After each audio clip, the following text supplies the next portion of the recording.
Divine Mother, Heavenly Father, Holy Spirit, I ask you to be present here and now. I ask you to be present here now and always, in this moment, with me, with the viewer.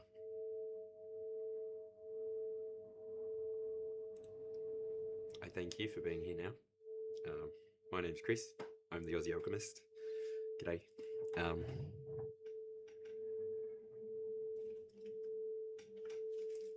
Fairy dreams calling to me. Hope you're well. We've been going for 44 seconds, so hope you can hear me. I haven't done a sound check or a mic check, so I might do that once I've lit this. Or I guess I could just do it now while I'm speaking to you and lighting up my candles. Divine Mother, Heavenly Father, Holy Spirit, I call in Archangel Gabriel. Be present here now. Protect this moment. Bring only messages of love, light, and unity. Archangel Raphael, Staff of Knowledge.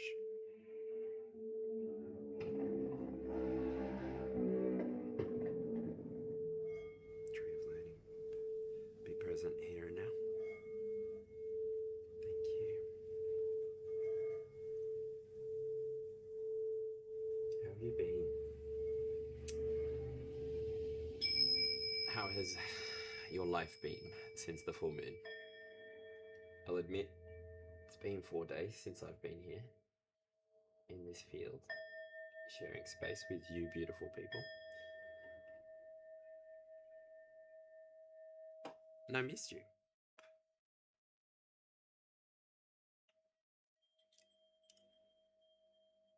I like hanging out with everybody. It's fun. We're all so different here on YouTube. Whether you're on YouTube now or you will be in the future, we're all so different here. And that's fun. Now I've got a little cute feature here that's going to let me see. Nobody is talking in chat, so that's all good. I don't need to have that one up so much.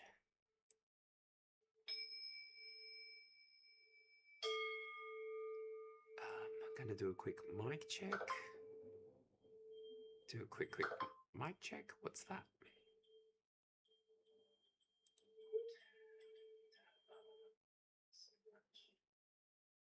Cool. Okay. Microphone seems to be fine, but I don't know what the doopy-da-doops are.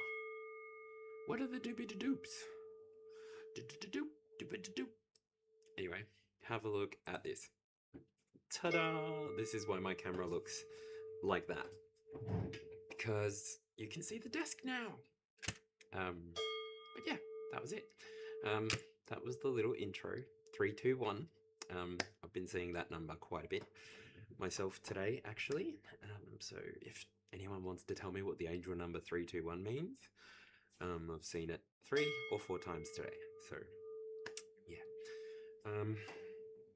I had thought to leave this a little bit more this way.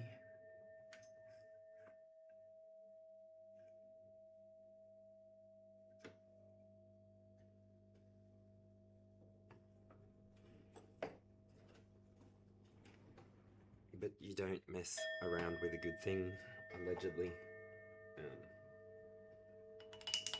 I will leave that there. Divine Mother, Heavenly Father, Holy Spirit, call you into the here and now. Ancestors, I thank you for your lives. Thank you for the choices you made. I thank you for the sacrifices that you made, and I thank you for the choices and the life that you let me live in the here and now. I thank you for all of the things that you started. I thank you for all of the things that you finished. I thank you for all of the things that you chose to do with your lifetime.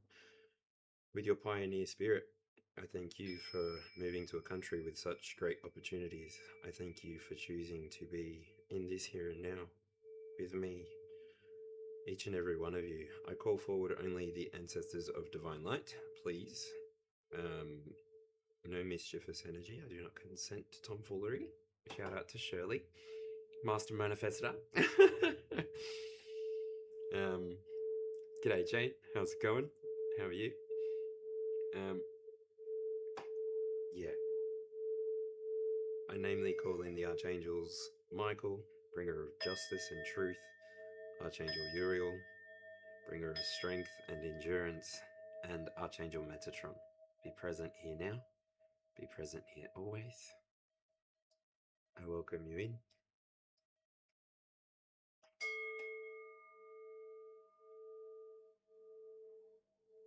Feeling maybe a masculine ancestor has a message for you.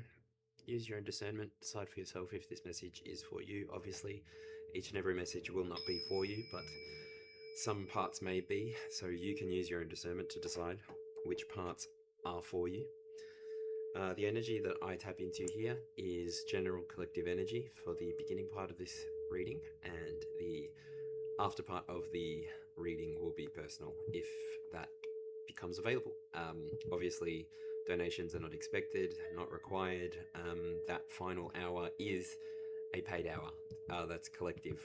If everybody donates $1 or $2, then that opens up for free for everybody for an hour. So the priority for that list will be people who donated, members, and then general public.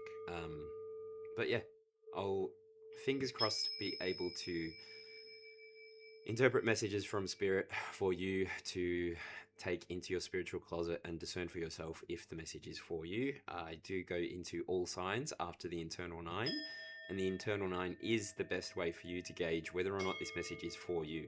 I don't want to be your narrator, I don't want to be your god, I don't want to be a dictator in your world. I just want to be somebody maybe who in the world gives you a little bit of entertainment, gives you a little bit of a direction if you don't know which one to take for yourself. But by no means do I want to be the person that gives you the directions that you take. I believe that everybody who comes into contact with this video will have a strong sense of sovereignty and also passion for life, passion for the experience, passion for the plot, I guess. But yeah, in the here and now, I want to go back and I want to get 2 more candles.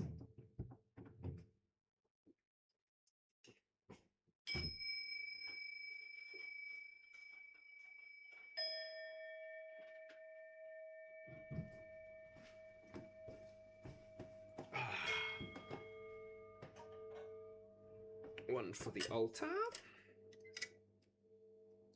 one for the ancestors. Ancestors, watch over this moment, guide this moment, protect this moment. Allow those who need messages to connect through their ancestors. Thank you. Archangel Metatron, facilitate that, if you will.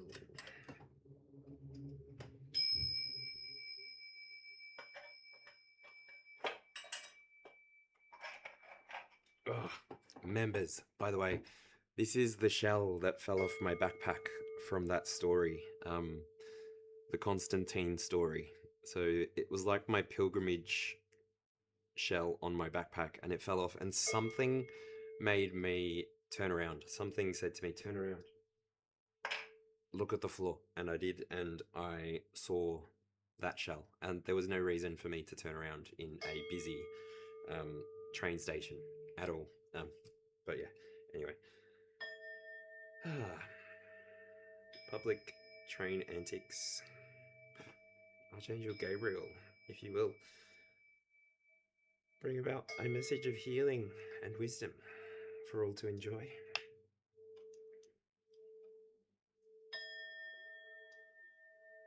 All right, so that's that. Actually gonna place you in the middle of this one. Beautiful. Going to place Gabriel just here. I think, do I want it inside or outside?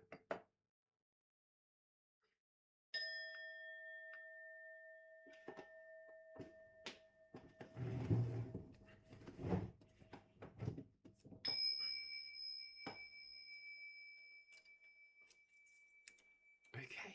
I think I'm ready. All right. So I've got chat over here.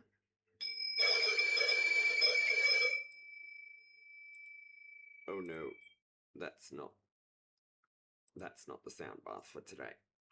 Sorry, everybody.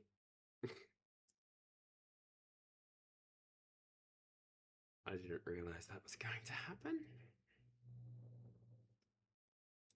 Let me just find another one. Fingers crossed. It doesn't have those dramas, but yeah, I will switch over to another one if that happens again. So, sorry about that. I should be sitting here. This should be more like this.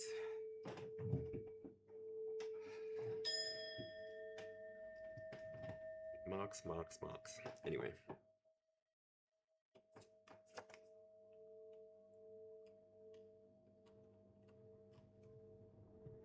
Cardinal message. So I've got my astrology deck.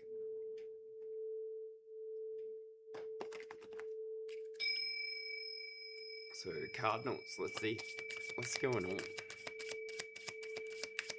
Taking 5 cards from this, and then we'll move up. My Mother, Heavenly Father, Holy Spirit, I ask that you be present here now. I call you into the here and now to deliver messages of love and light for the highest good of all. Allow only those who are in alignment with the vibration of this transmission to find this transmission and to connect with it in a way that's meaningful for themselves, allowing the energy of equivalent exchange to pass through the field. Anybody who does not wish for this message to land in or on their spirit will swipe away. They will also cross their arms or cross their legs as an energetic no consent. You, the person viewing this video, will be the person who can decide for yourself if this message is for you, and that will be that. I'm going to jump into the message. I will chat to you after the internal 9. So yeah. Just 5 cards, please, Spirit. For the highest good of the cardinals.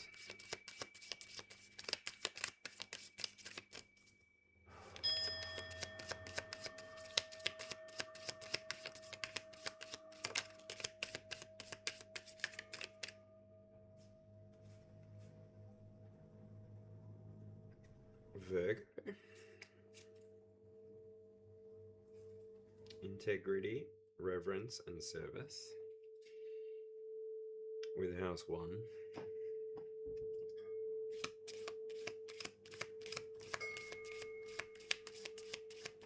So Virgo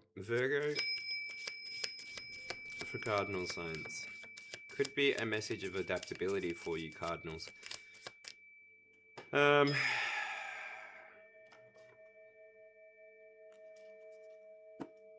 Could be a message of you integrating or processing through something in your 3D world.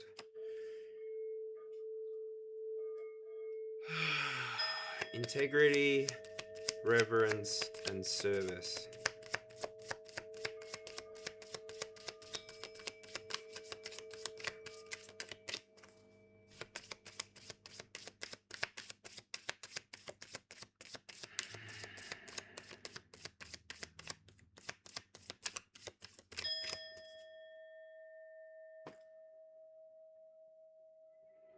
Is this a 7th house message? And the roll the dice. Sorry. What house is this? 6.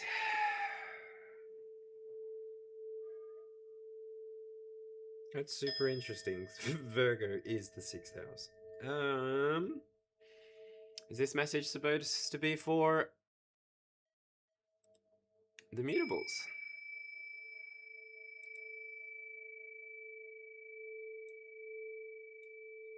I guess it's not too late to change the thumbnail, is it?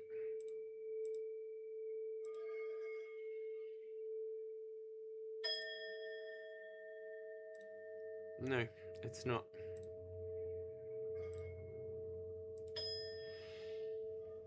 So, this message is for the mutable signs.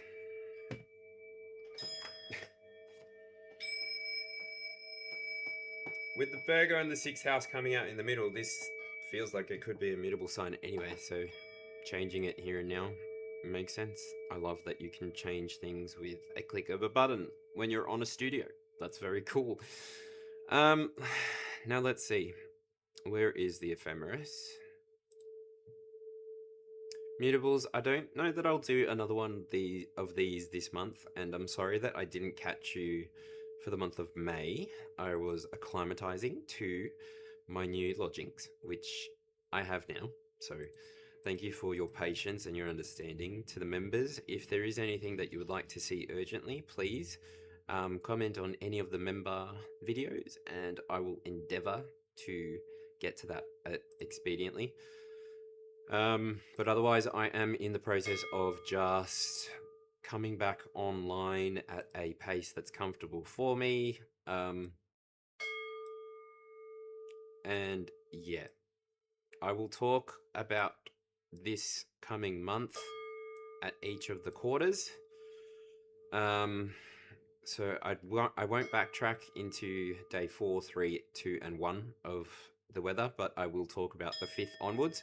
So I do have 4 weeks here to talk about. So I will do that in the quadrants according to.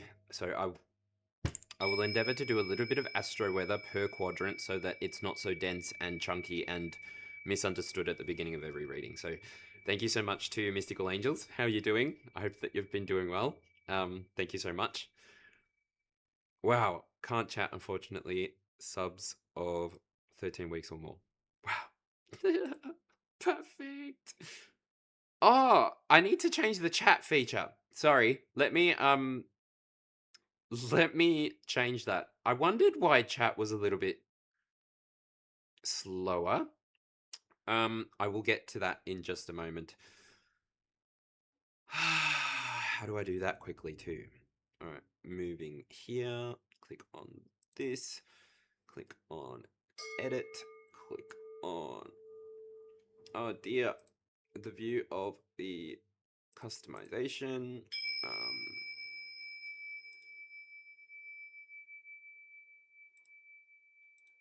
I'll put this to 2 months. Save. Mystical, does that make a difference for you?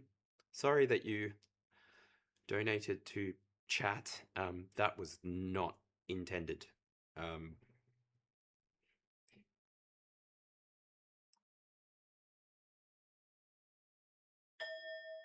Fingers crossed you're able to chat now, Mystical, but yes. Very sorry about that.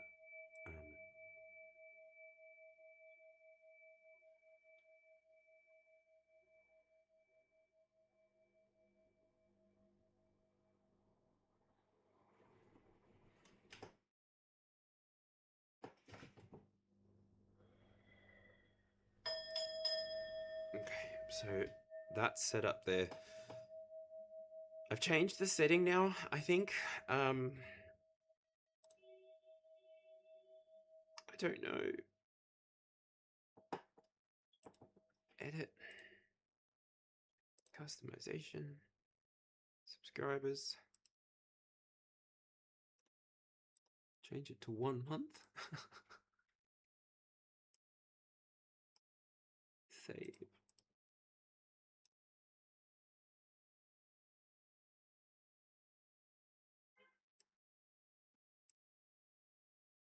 There you go. Anyway, with 1 month, that should pull you into the category of being able to chat again, Mystical.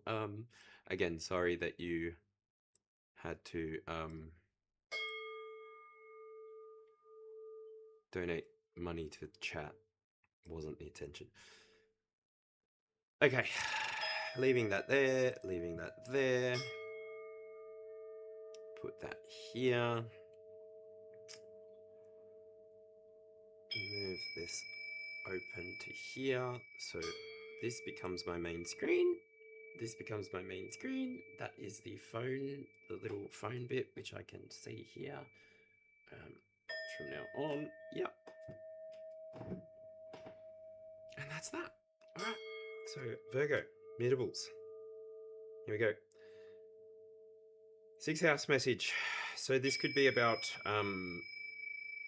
your service and refinement, the way that you interact with the world, the way that you mutable signs.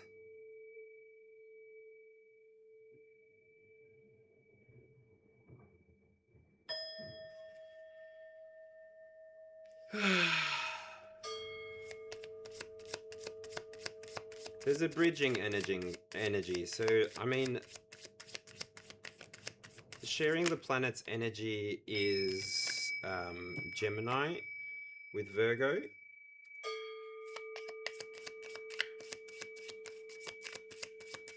Mercury.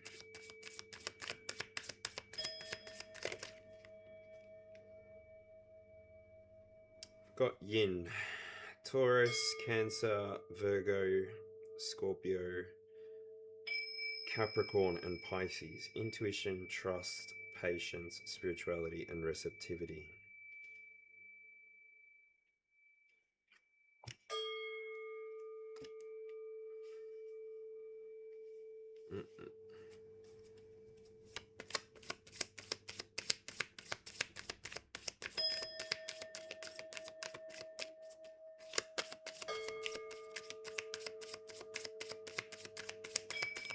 I believe this year we're in a yin year as well for the year of the fire horse.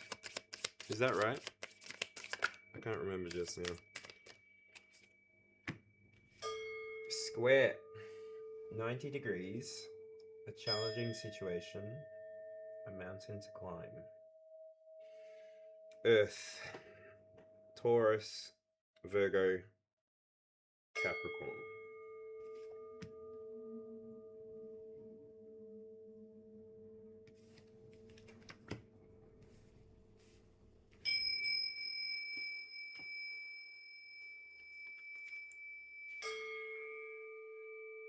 Okay, so there seems to be a challenging situation at 10 o'clock. Seems to be the beginning of the message at 1 o'clock with Virgo. Coming through, North Node comes through at 4 o'clock. Destined to have. Yin energy comes through at 7 o'clock. Relationships, connections, so Taurus, Cancer, Virgo, Scorpio, Capricorn, and Pisces. Intuition, trust, patience, spirituality, and receptivity. And then square at 10 o'clock. A challenging situation and a mountain to climb. But internally, the first card that we get with this reading is Earth.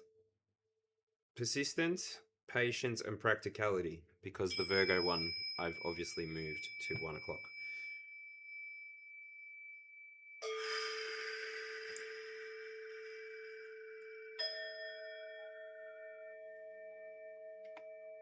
I think that's all I want to do with that. I'm still going to do the regular light code, so I will talk about these again when I do the Astro weather. That's why I pulled them first. But yeah, back to the regularly scheduled program. How are you? My name's Chris. I'm the Aussie Alchemist. Hi. I've been reading tarot and oracle cards for a little while. You can go back on my page and check out some previous videos if this message isn't resonating with you. Obviously, you're the only person who can decide if this message is for you, as you are the one living your life with your circumstances, with your experiences. So use your discernment. If you have to hold on to anything, the message probably isn't for you, but if you are just allowing yourself to experience the message and it's neither holding you nor letting you go, then maybe there's something in it for you. But I will not even attempt to say that that will make it for you. I will say that I don't believe in coincidences, and so if you've found this message, awesome, nice to have you here. If you can do me a favor of hitting the like button, it invites more people to come on through because most of my content is live. By you hitting that like button as soon as you come through, it helps other people come through. Obviously, if you don't hit it on the way through, hit it at the end of the engagement. So just before you swipe away, if you can hit that like button, even if you don't like this content, it might push this through to somebody else that might need this message. So I don't know what you believe about universal exchange, universal energy, but the way that I work is that everything happens for a reason, and you become part of that. When you become the viewer, you become the participant, you become the interactor. So yeah. Divine Mother, Heavenly Father, Holy Spirit, I ask that this deck give us 5 cards. 1 for each angel, 1 for each direction. We have the crown chakra. We have smoke blessings. We have onwards and upwards.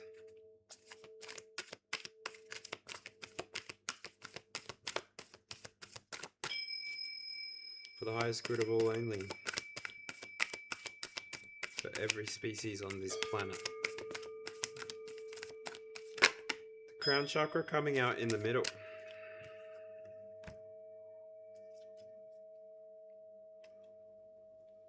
I am loved. I am love. Crown chakra. It's definitely continuing on with the bridging. Bridging in knowledge, bridging in ideology, bridging in philosophy, bridging in... I mean, even Virgo coming out kind of, and then currently being in Gemini season. Happy birthday to the Geminis.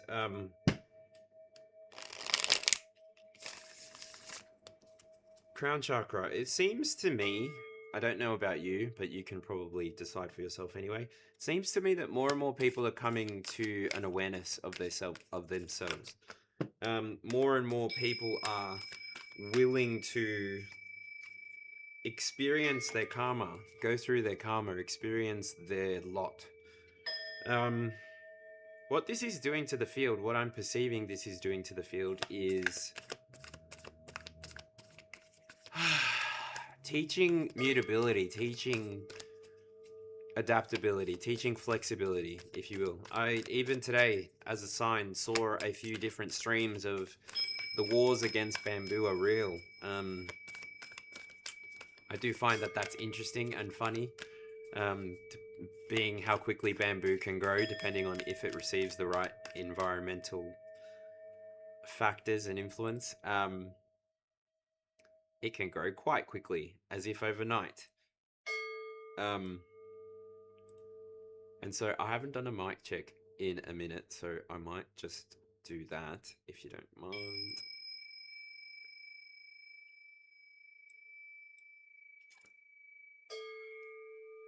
Is this live? I just want to check here.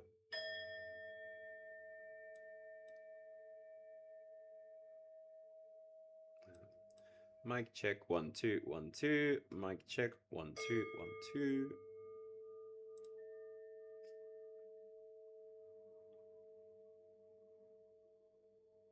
Mic check 1 2 1 2. Yep, that's fine. Okay. Right.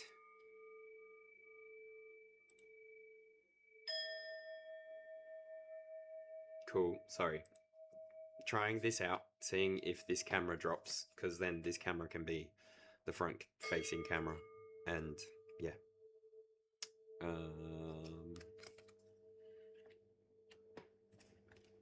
Sorry. Back into the reading.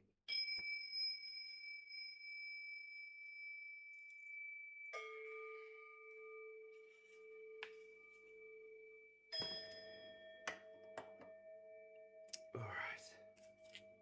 Last card. Holy Spirit, what is the final thing you would like to say? Metatron? Or yours?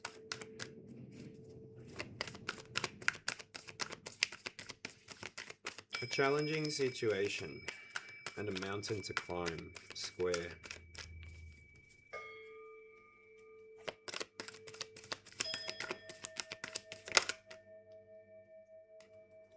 There we go. Be moved.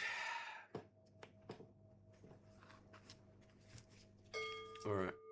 Well, that's that. This goes with that at Suzanne. Alright, so. Today I will be using I think I'm going to use the Crystal Magic Tarot. Or do I want to use the Elemental Tarot? There is nudity in this, so I don't know what's going to happen. But I do believe that I'm talking to adult people who can decide for themselves and use discernment and use discretion. So no, for that reason, I'm using the Crystal Magic Tarot. Because there is no nudity. No nudity.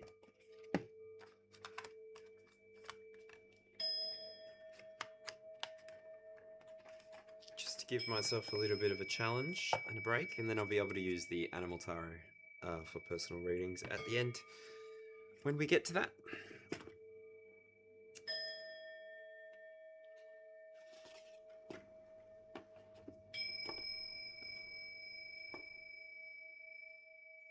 But yeah, okay, so as normal, internal 9, use your own discernment, see if the message is for you overall, and then, yeah, external 12 will add further confirmation.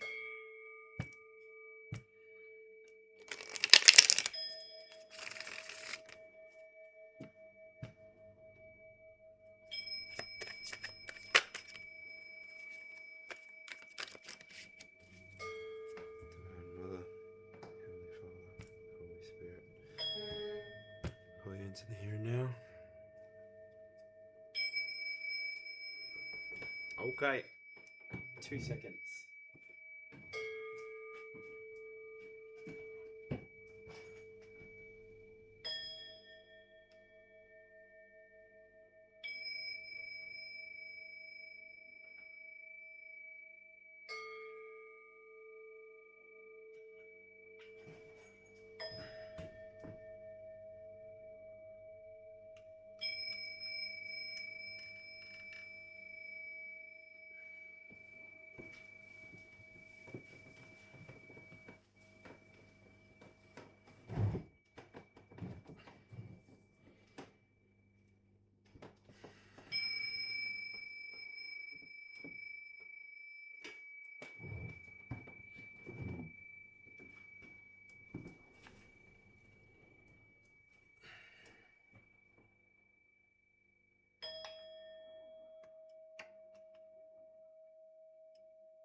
Way to change everything.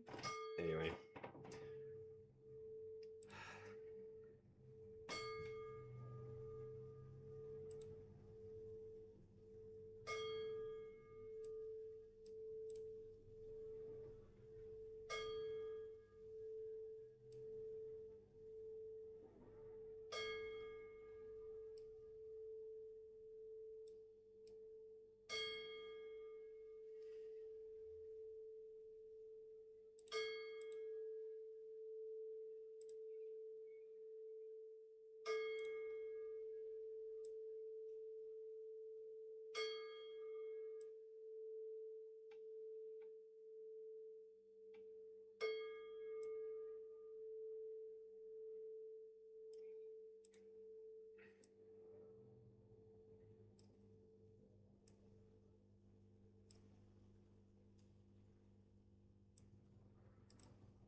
Cool.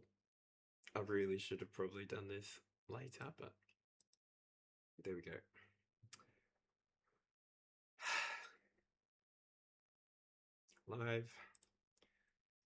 Live editing. What a mish. Anyway.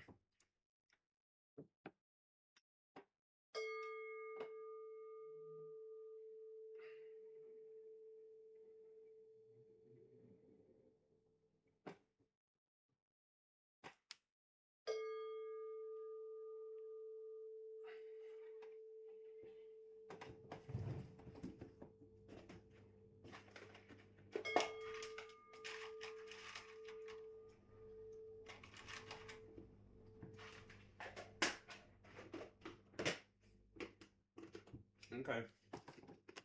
I'm actually starting now. Sorry.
Okay. Gonna have to put a timestamp to this moment in the here and now. G'day, hello, Grand Rising. How are you? Fingers crossed you can see me. Fingers crossed I'm coming through clearly. Yeah. Welcome to the Aussie Alchemist. Cool. Anyway, I've wasted your time long enough. Allow me to begin. So the crown chakra is card number 68. So this will be a little bit quicker than normal. So yeah, take what resonates you, leave what doesn't. Use your own discernment to decide what part of this card's message is for you. They do have light codes inside of them, so use your own discernment to find what it is that this card message could hold for you. I'm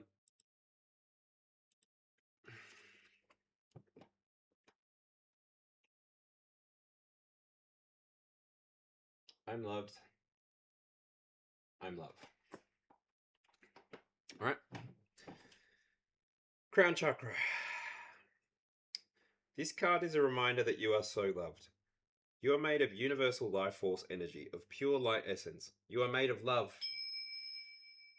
The chakra qualities: devotion, inner guidance, visionary inspiration, fathoming beyond the mind, enlightenment, connection to the universe, and life force energy. Themes for a cross-reference reading. Your most aligned way to experience divine guidance and connection with spirit. Position: top of the head, color white with flecks of gold and violet. Traditional Sanskrit. Sahasrara. Affirmation: I am loved. I remember I am a God spark. I am interconnected with all. I am unique and special, and also not better than anyone else. I shine my light to remind others to shine theirs. I am aware of my gifts.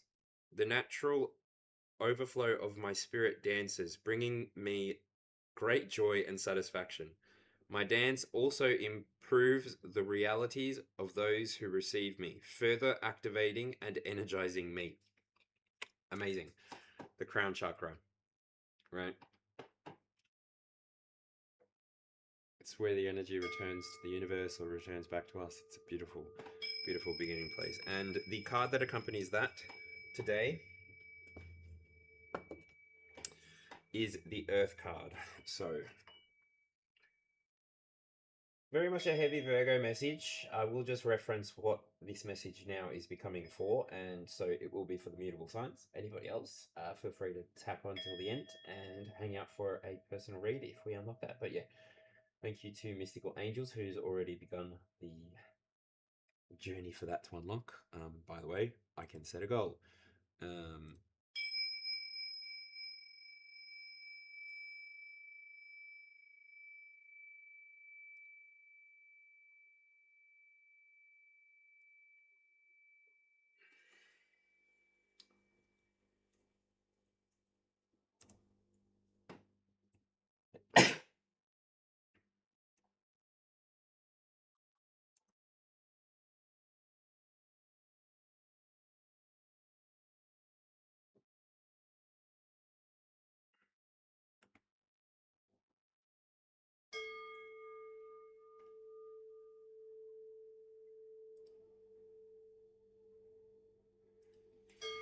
Okay.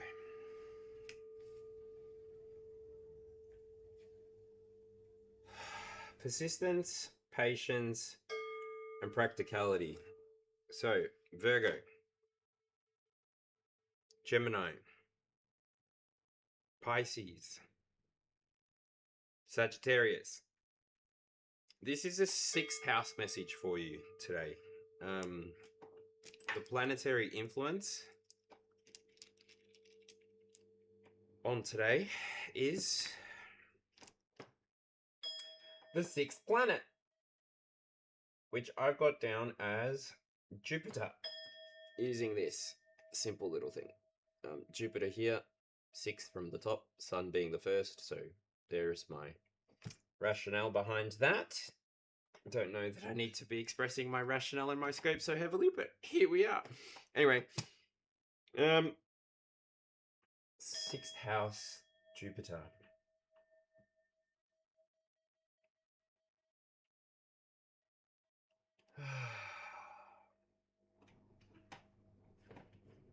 So potentially the way that you've been interacting with your external field is expanding. You're being asked to be more adaptable, maybe more flexible in the way that you move forward. I can tell that there's been a clearing of energy. There's also been a re-energizing of the self, and then also momentum, lots of momentum. Maybe through boundary making. Don't know. Take what resonates, leave what doesn't. I have to get used to looking at that camera now, not that camera. So this is going to be fun. Yeah. Anyway, I fully got myself used to looking at that camera, and now it's looking down at the desk and not even being used. So here we are. Whoa.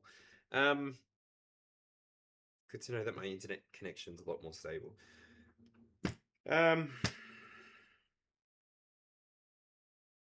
Something's translating into your 3D. That message has been coming out quite a lot for me personally. That message has been something that I note has been reported quite a bit inside a collective field as well.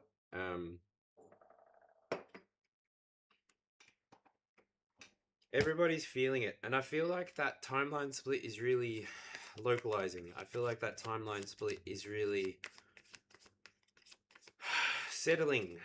People who want and have low vibrational needs, desires, they are more able to complete them quicker. They're more able to sustain their own energy without needing to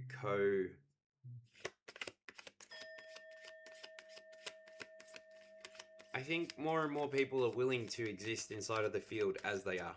Less people are hiding, less people are feeling that they need to. More people are willing to stand on what is happening to them immediately and take action on what is happening to those immediately around them. I feel like people are coming out of stalemate energy, Two of Swords energy. Some decision has been made, maybe in terms of relationships with the Libra energy coming out here, or Decision has been made on stagnance. There is no going back. There is nothing. There is no putting the cat inside the box again. Once the cat's out of the bag, there is no putting the cat inside the bag again.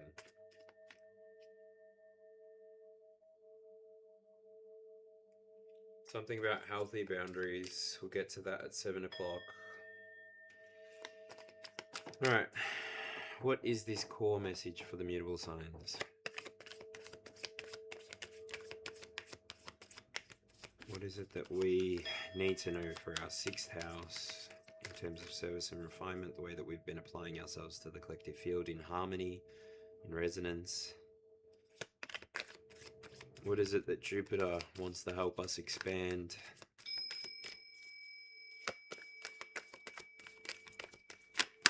Or believe?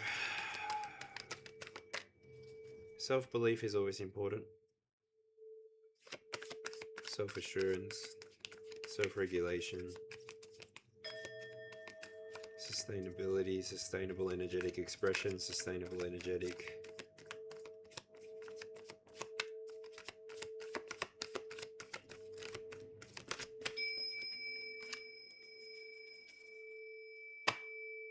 To connect with the table.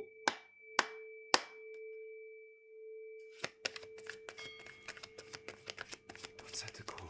So much potential. The Three of Wands, but I think the Death card came out first. I don't know, you'll be able to tell me back in the action replay. Can someone do a quick action replay? What was it? I think this landed first for this to land on top.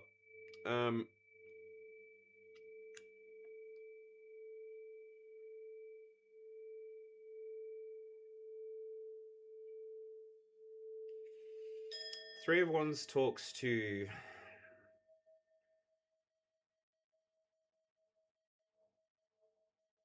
Jupiterian energy. Inside of Cancer. And the Death card talks to Scorpio energy.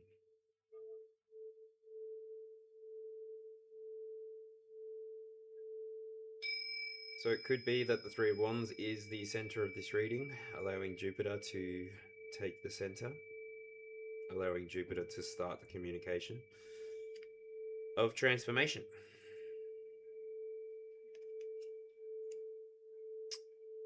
You decide for yourself as the person viewing this. I'm sure that I speak to a lot of readers, a lot of creatives, a lot of artists. And so we'll see. Breaking on the Tower and the Lovers. 616. 616 breaks down to a 13. And we've already got that in the Death card. So this could be a message of alignment, a message of revelation. Let's see what Jupiter wants to transform in your life. Mutable signs. Let's see, Virgo, Gemini, Pisces, and Sagittarius. What is it that Jupiter wants to tell you today? The message so far is one of expansion, with the Three of Wands being... The terminology I use here is expansion. You've gone through something. You've done something in your recent energy. Maybe you've let something go with the moon. Maybe you've called something back with the moon. I don't know what kind of things you do with your time collective. I do believe that I speak to 12 archetypes here. I do believe that I speak to the archetypes, the full Zodiac wheel, and also the full psychological archetypes, people who are well versed with finding peace, and people who are very much in alignment in their direction, going in their own way. But what is it that Jupiter wants to tell you here?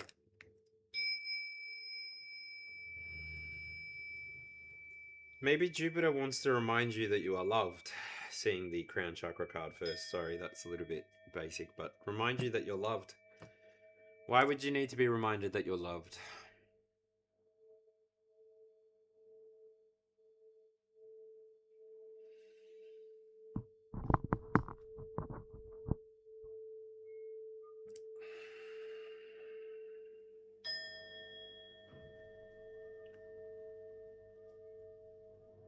Persistence, patience, and practicality. That Earth card. And that Earth card is prompting me to have a look at the Astro weather. So, okay, I said I wasn't going to do this, but day 1, June. June 1.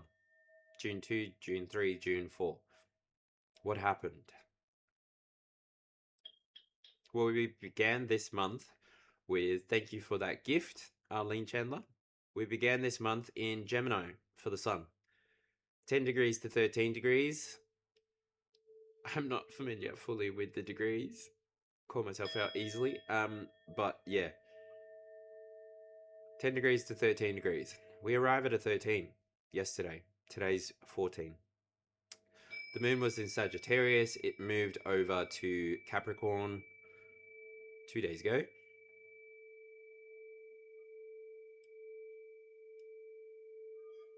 On the 3rd. And today it moves into Aquarius.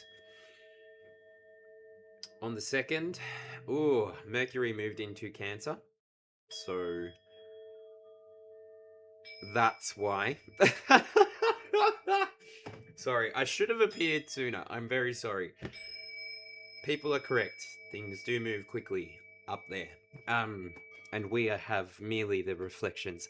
That's what people were talking about yesterday with it being a void moon. Very interesting energy. Divine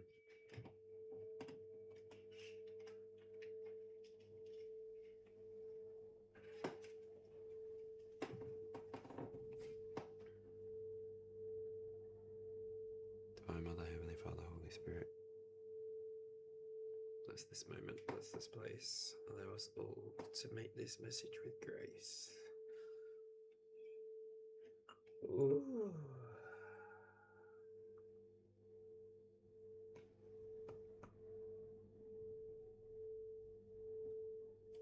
All right.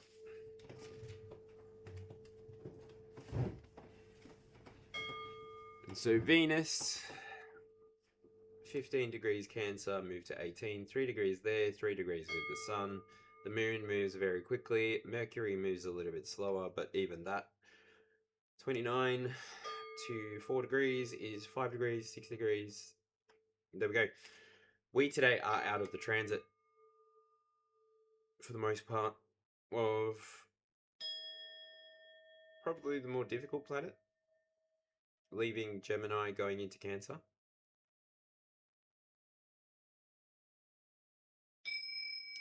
Pluto has ended its retrograde. Ah, nice. That happened on the 1st. True Node left retrograde on the 2nd. And we are currently enjoying 1, 2, 3, 4, 5. Oh no, it is in retrograde. We were still in retrograde, sorry. Sorry. Or it entered retrograde there because I need to look at the previous month. No. It's always in retrograde. It only goes direct for a little while. Like 1 day, 2 days, 3 days.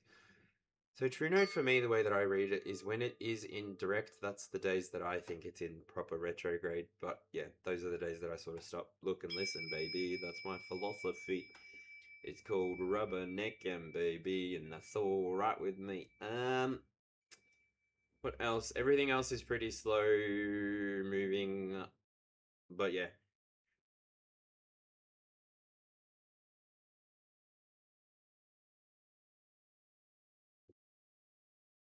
Neptune's at 8 minutes. What about Neptune at 8 minutes? 4 degrees, 8 minutes. It's no longer transit energy. We left that behind in May. I still did the May Astro weather, so that's fine.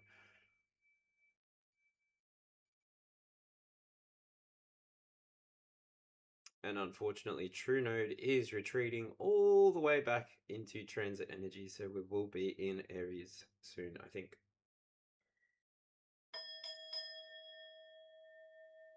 No, Aquarius with that. So currently in Pisces. Right. Not that way, that way. See, that feels like the South Node, the way that moves. Anyway, I'm going to go do a course on that. But yeah, Arlene, thank you for the 67 jewels. I saw that 6-7. Oh, for 6-7 jewels. That's so funny. Anyway, here we go. Coming back to the YouTubes, coming back to this part here. All right, cool. I'm back. I did the Astro for the internal, and I'll do each week at each of the sections. But yeah, here we go. So, at the core of this reading, Jupiter's got a message for you. Jupiter may have started something for you even before this reading reached you, and Jupiter may have prompted something to you for you to be in this field here and now. You may have been feeling the transformation. You may have been feeling the shift of Gemini, the shift of Cancer, the shift of Taurus into Gemini. But then really all of that stability that Gemini offered, that Taurus offered, doggos for confirmations. If you understand, you understand. I've got Hecate coming to mind, Cerberus coming to mind, depending on the deity, the person you prescribe worship to.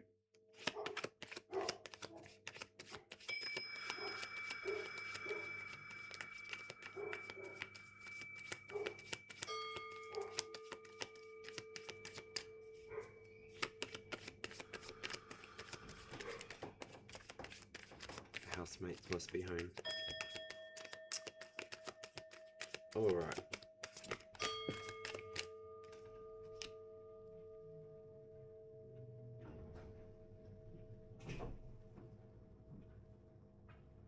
This Three of Wands gives different energy.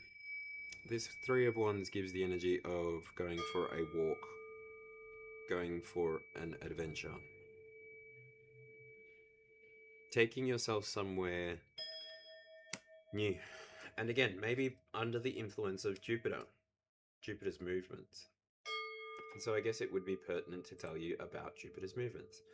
Jupiter at the moment is at 24 degrees and 50 minutes. We started the month with it being 24 degrees and 4 minutes.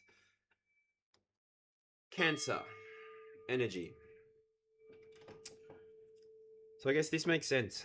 Maybe you've had some kind of emotional breakthrough which has unlocked your crown chakra. Maybe you've had an emotional breakthrough in relation to Scorpio energy. Check your chart. Check where Scorpio is sitting for you in your chart. Wouldn't surprise me if the people connecting with this message are born between 1983 and 1995, which would give you a Scorpio placement. You are somebody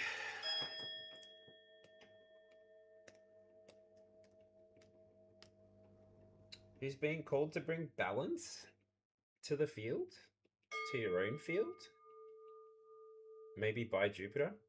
The Temperance card here at the bottom of the deck does speak to Sagittarius energy, so movement, focus, direction, travel, change of scenery.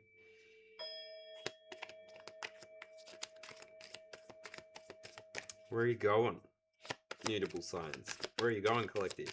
If you are not part of the mutable signs and you're using another placement, let me know what placement you're using to follow on. All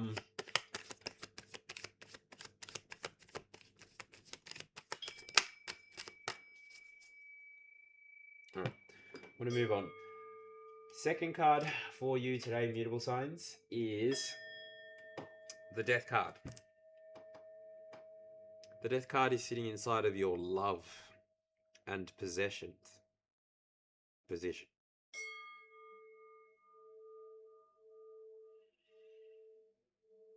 So could this transformation have to do with love? Have you healed?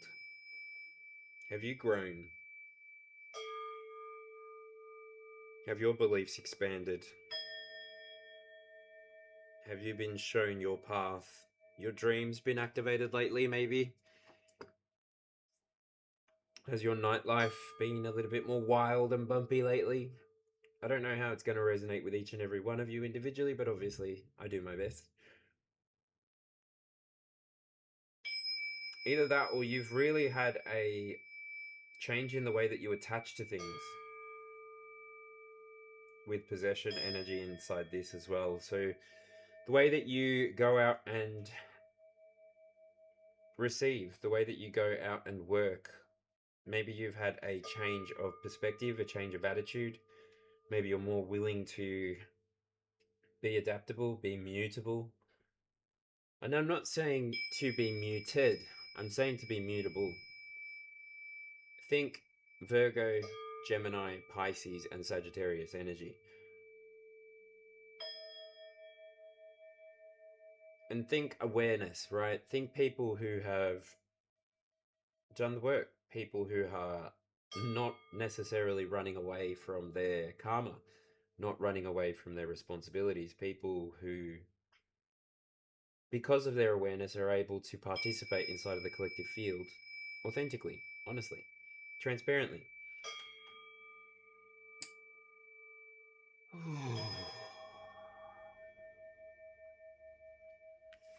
So card number 3. Wow. The Knight of Wands. Inside of your creativity and intellect position, the third card here. Knight of Wands talks to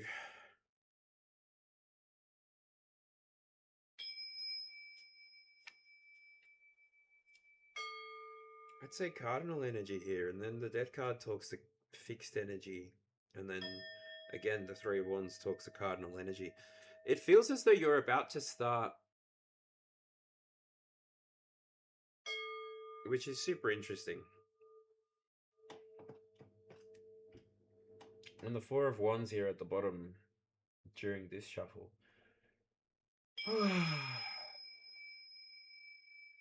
It's like you're going to allow yourself to start moving towards the things that you're actually passionate about. It's like you're going to give yourself permission to do the things that excite you, to do the things that maybe scare you, to do the things that maybe give you enjoyment.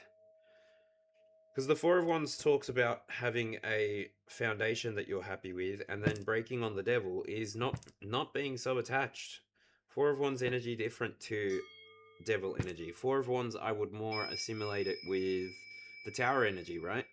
Because that's a tower. 4 wands sitting upright like that. That's a tower. But I mean, the tower obviously depicts a less happy variation of this card. This card here shows a party. Shows birds of a feather flock together. People of the same vibe, people of the same tribe all coming together and dancing underneath the cornucopia. No attachments. No hard feelings. No pain. No suffering. Whew. So you, the Knight of Wands, where are you going? You're using your intellect to build your plan for the future. You're using your creativity to unlock your destiny, your path forward. Maybe you are somebody in your family that's doing it in your family for the first time. First in the family to actually fulfill a spiritual calling on the family line. It's pretty cool. Not a lot of people will follow that. I mean, in today's day and age, particularly in the Western world, we have a lot of importance on what you build for yourself, not so much what we are building together. So for the people that are doing collective work, thank you. Congratulations. For people who are returning to their own passions, for people who are returning to their own intellectual expression. And here we go with the Tower. The 2 next cards are on the shelf pointing towards the feminine.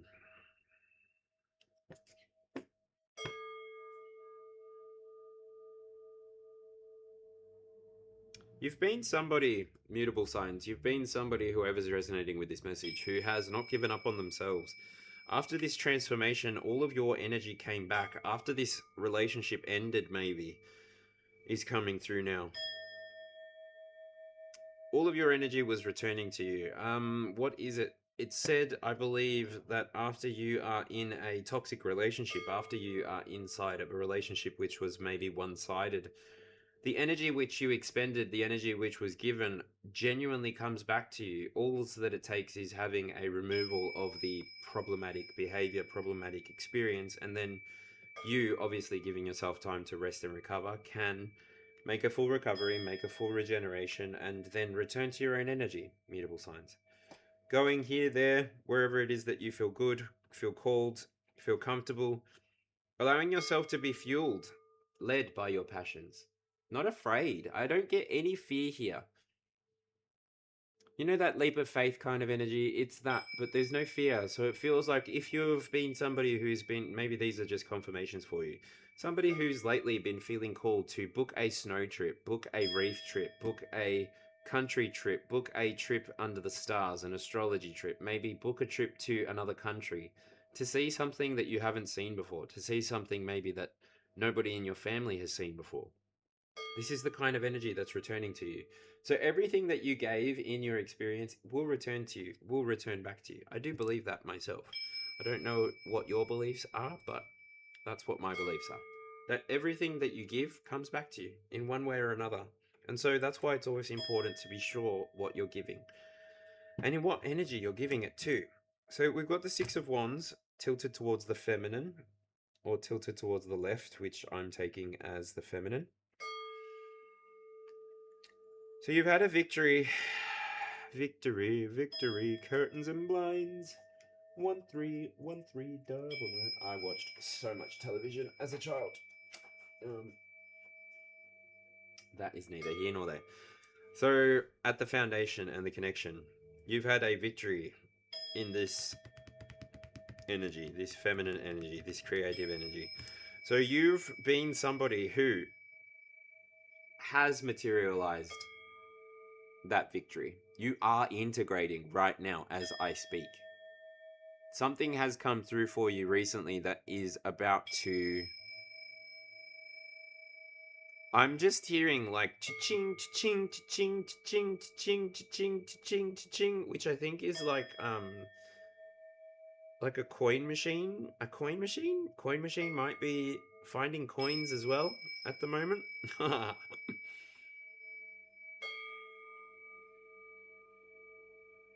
It's like everything happens for a reason energy. That's what it feels like. Everything happens for a reason, and this Six of Wands feels like the Hermit at the top of the mountain. For you to stabilize your... Wow. And I've even got the Four of Wands coming out here at the bottom of the deck. For you to stabilize your victory, for you to stabilize your experience, for you to arrive at the top of your mountain, you had to really choose yourself, put energy into your own experience. Maybe people in your past weren't able to meet you where you've been at, is the way that it comes out. You've been at the top of the mountain trying to guide people to where you're at for a long time. Maybe smoke signals is something that's important for you. You sent out smoke signals. You've been somebody who was willing to show people the way, willing to show people the path, but ultimately they had to have the right connection with you. They had to have the right relationship with themselves to be able to have the right connection with you. And it was all a matter of you being willing to receive. You allowed Spirit to show you the path to the top of your mountain. And so, very much in sync, it feels as though last year with the Year of the Horse, you were able to... last year with the Year of the Snake, even, this story sort of begins for me. You were able to really go through some kind of transformation. You were able to really have a look at the way that you wanted to regenerate your experience. Maybe you had a look at what was no longer viable for you? What love interests were no longer in viability for you? What possessions did you have that were no longer in your highest good to have? How is it that you were letting your energy return to you? What creative ways did you use to push yourself forward? How did you allow yourself to move forward towards the things that made you feel good? Move towards your own personal victory? What allowed you to move forward is yourself. What allowed you to recognize that you were on a winning trajectory was maybe you took time to rest and relax. Maybe you genuinely took time to analyze what exactly is happening inside of this experience, and how is it that I can change it to benefit to my highest good. What is it that I'm going through at the moment that has a connection to my karma, has a connection to my dharma, and how is it that I want to process forward? How is it that I want to use the inspiration that I've got coming through me, coming to me from the beginning card that we pulled, the Three of Wands? How is it that Jupiter wants to expand my mind, expand my heart, expand my experience so that I can continue to call it all in, to call in more? What is it that I need to see? What needs to be revealed to me? What do I need to do, even to take this next step, to take the step off of this mountain, to begin the journey? What is it? And I've already told you, the Tower, leaning to the feminine this way. Like, it's like that. Like,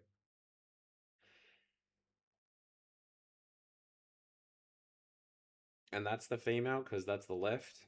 Anyway, the Tower. So this card here is the fifth card, wisdom and career.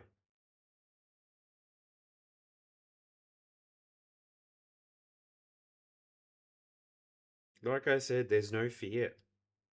It's like, because this card leans to the left, it's like you allowed the Tower to come to you. You may be stopped at this victory. You allowed yourself to stay there. You allowed yourself to stay there because you were being expanded, you were being grown. Maybe ascension symptoms were affecting your ability to persist. With that earth energy coming back here, Taurus, Virgo, Capricorn. you were mastering something.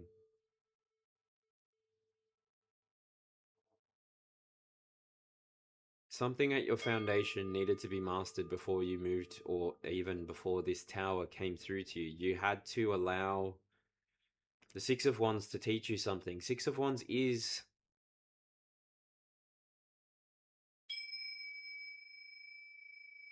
celebration. It's a peak celebration. It's you having arrived at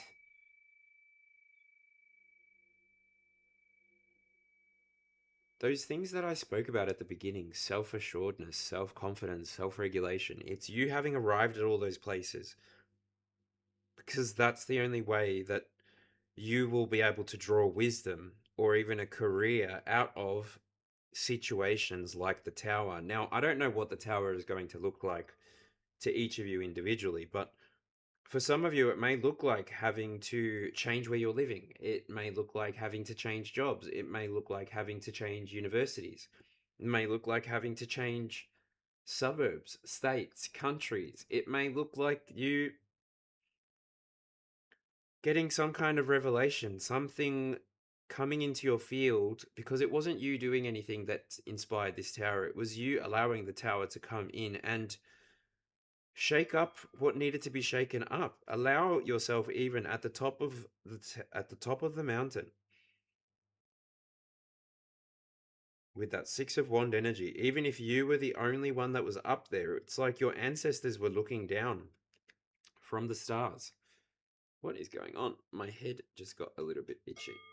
Alvin Mahoho, how are you? Oh my gosh, the Timmy Tams were not on special this week. I almost bought some, but I didn't. Sorry.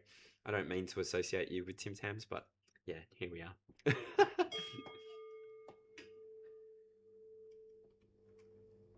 I don't know why it looks so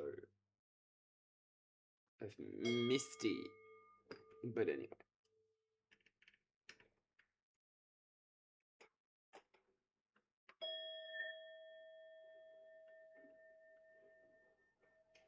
Anyway.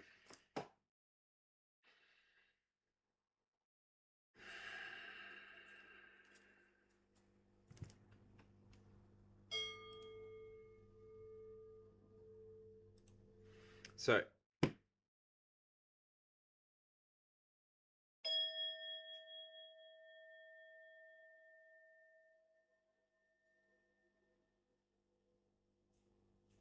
I'm hearing the song Let's Do the Time Warp Again.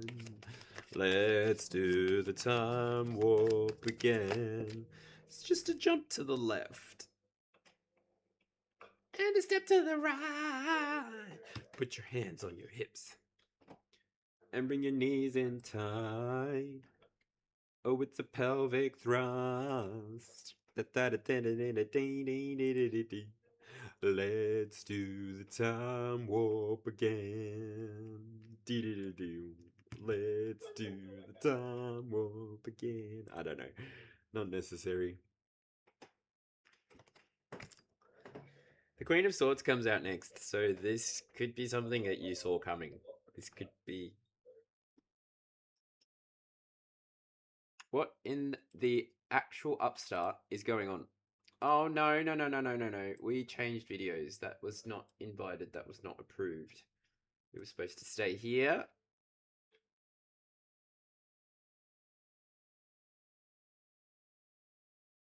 This is supposed to loop. Just this video. Yep, that's it. Go back to this. Oh, no. Internet's dead.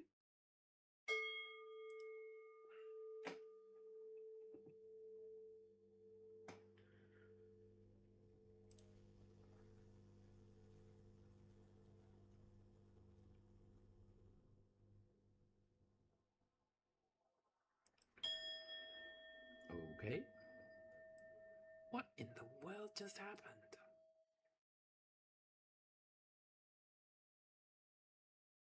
My chat just changed.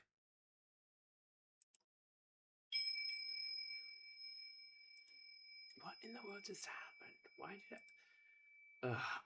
I forget that I'm running this on a laptop, so my poor laptop can't cope.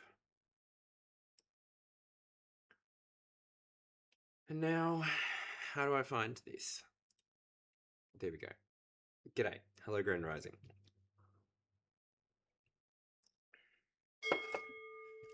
Alright, so the Queen of Swords falls... The Queen of Swords falls in the emotion and willpower position. So I actually do not need my mouse.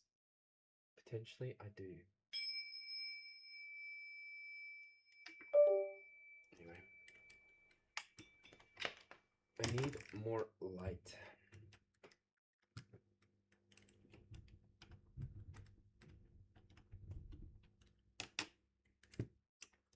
Oh my gosh. You know all of those Danos Direct type TV shows where they're like, here's one I prepared earlier. I get why they do it now. Like, I get it. If you prepare everything before you come onto the camera, everything is prepared before you come onto the camera. So, yeah, anyway.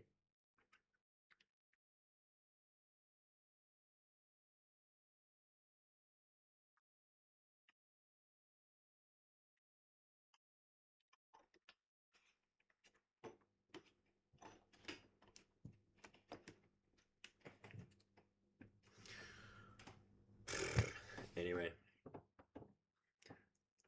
It's getting hot in here. So take off all your clothes. I get anxious and then I get spicy, so anyway.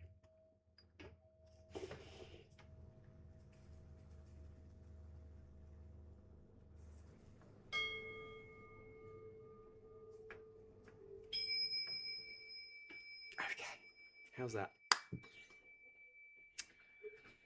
Perfect.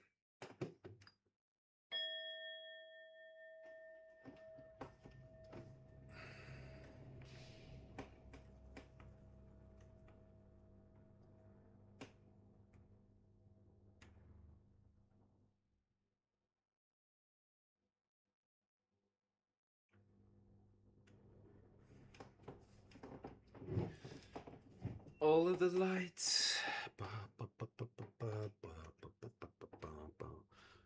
All of the lights out here, baby. Extra bright, I want y'all to see this. All of the lights out here, baby. What does it mean when the incense stops?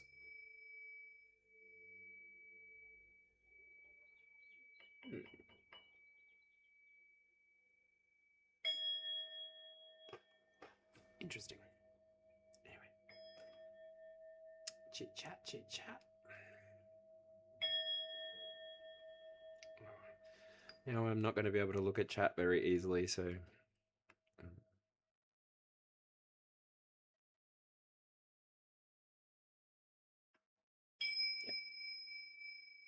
I changed the settings, so everyone should be able to chat now.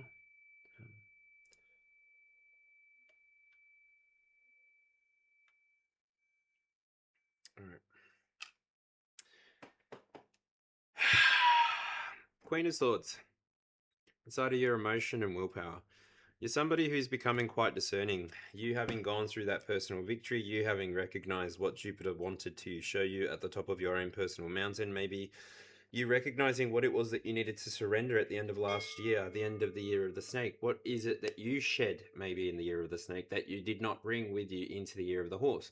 What was it that you allowed to be shocked, shaken off of your experience so that you could continue to do what it is that allowed you to be persistent, patient, practical? Do the things that allowed you to feel like you were constantly winning inside of your field, constantly achieving the things that make you feel good. And maybe this is just planting seeds, making a garden. Maybe this is growing your family, developing your children, teaching your children the way that they should go so that they will never falter. This kind of energy. You giving yourself the energy of a rebirth. You giving yourself the energy of forward momentum, pursuing the things that actually give you passion, give you rebirth, give you re-energization, regeneration, recuperation. You recuperating the part of you. Like I'm hearing Katy Perry's, "This is the part of me that you're never gonna ever take away from me. No, baby, sticks and stones, they will break my bones, but you're not gonna take away my soul. No, this is the part of me that you're never gonna ever take away from me. No." All right. So I mean, you can have people that take away the color. And I'm even hearing Thelma Plum's Better in Black. You took the color from me, but darling, I'll get it back. Oh, if I known what I know now, baby, I will take it back. But fuck that. I look better in black. Like, I don't know. There are many variations on what it looks like when you return to yourself. There are many variations of what it looks like to achieve the top of your mountain. There are many different expressions when people arrive at their own personal victory. And then it's very different as well when people go through a shocking revelation or a shocking experiences that forces them to see the truth, forces them perhaps to become the Queen of Swords. Somebody who expresses themselves clearly, concisely, with clarity, with sharpness, yes, but maybe even with that silver tongue energy. You being in control of your emotions, you having the sturdiness or the security or the sturdiness of a Queen of Swords is what's allowing you to clearly and sharply express yourself. Express yourself, hey, hey, hey, hey. So if you want it right now, let me show you how. Express what you got, baby, ready or not. Express yourself. It's healthy boundaries. So this Queen of Swords sits towards the healthy boundaries card on the outside. So on this quadrant for the internal, activate your no. Embrace clarity and consent. Well, you saw these cards come out before, so can't make it up for these ones. There you go. I will read this once we get to the external 7 o'clock, but yeah. Maybe you, Queen of Swords, have gone through enough of personal victories. You've gone through enough personal chaos, personal failures. And this is what I'm getting at. The person who arrives at victory doesn't arrive at victory inside of a vacuum overnight. The person who arrives at victory, the top of the mountain, has to put one foot in front of the other, has to track the mountain going up. Truck for confirmation. I'm hearing like a big engine brake. So you might be somebody who is using the momentum of the collective at the moment to see where is it that we're all going, where is it that we're all trying to get to at the end of the day. Are we all just trying to find security? Are we all just trying to find peace? Are we all just trying to find harmony?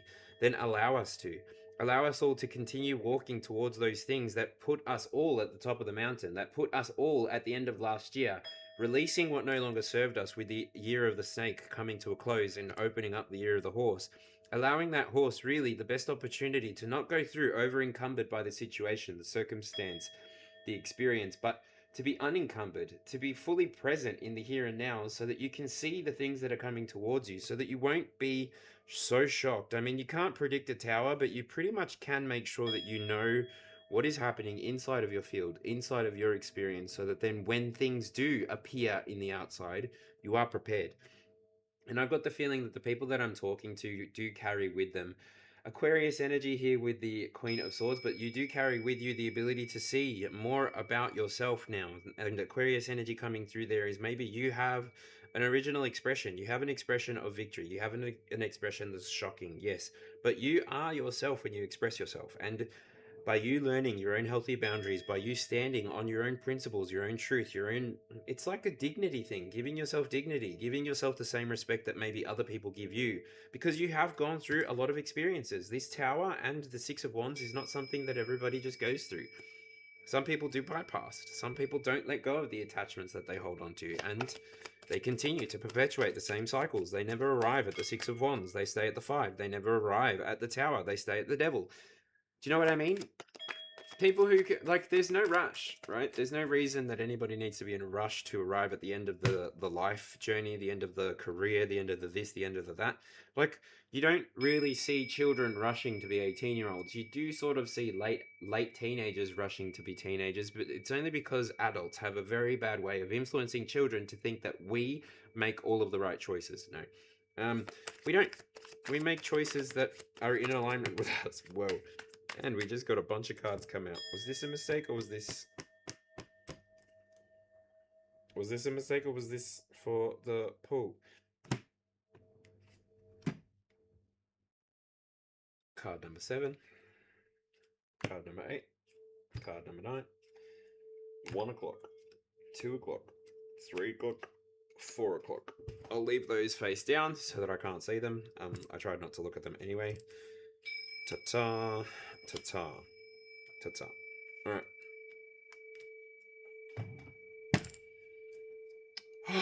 Alright, 9 of Wands. 9 of Wands sits in the Be in the Becoming position. Card number 7.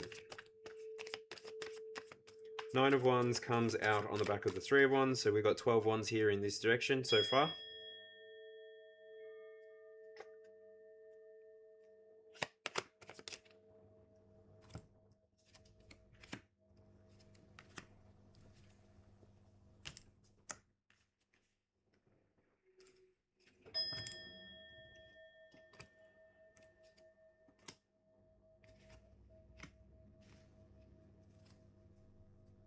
So not only have you mutable signs, Virgo, Gemini, Pisces, and Sagittarius, not only have you recently come to a higher sense of self-awareness, but you've also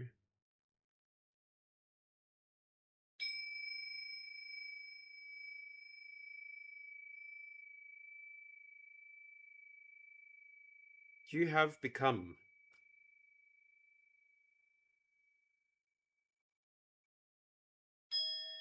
You have become. And there's nothing else. 6 of swords, 6 of cups, 6 of coins, which is the 6 of pentacles. You've become somebody who, this card here, by the way, I believe speaks to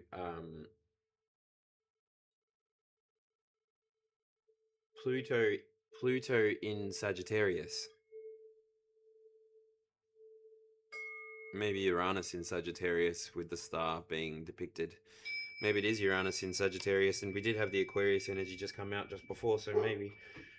You've become somebody who's stabilized your own thoughts. You've stabilized your own thoughts, your own passions. You've become somebody who just recognizes that the more that you give of yourself, the more that gets returned, but it's a universal cosmic exchange. And so you can't really overgive of yourself because you are just here to experience your own life. When you overextend yourself, when you overgive, this is where the transformation can be painful. This is where your transformation and the call for resilience, the call to be who you are in this moment, this resilient person, can be more painful. And so the experience can be something of pain, right?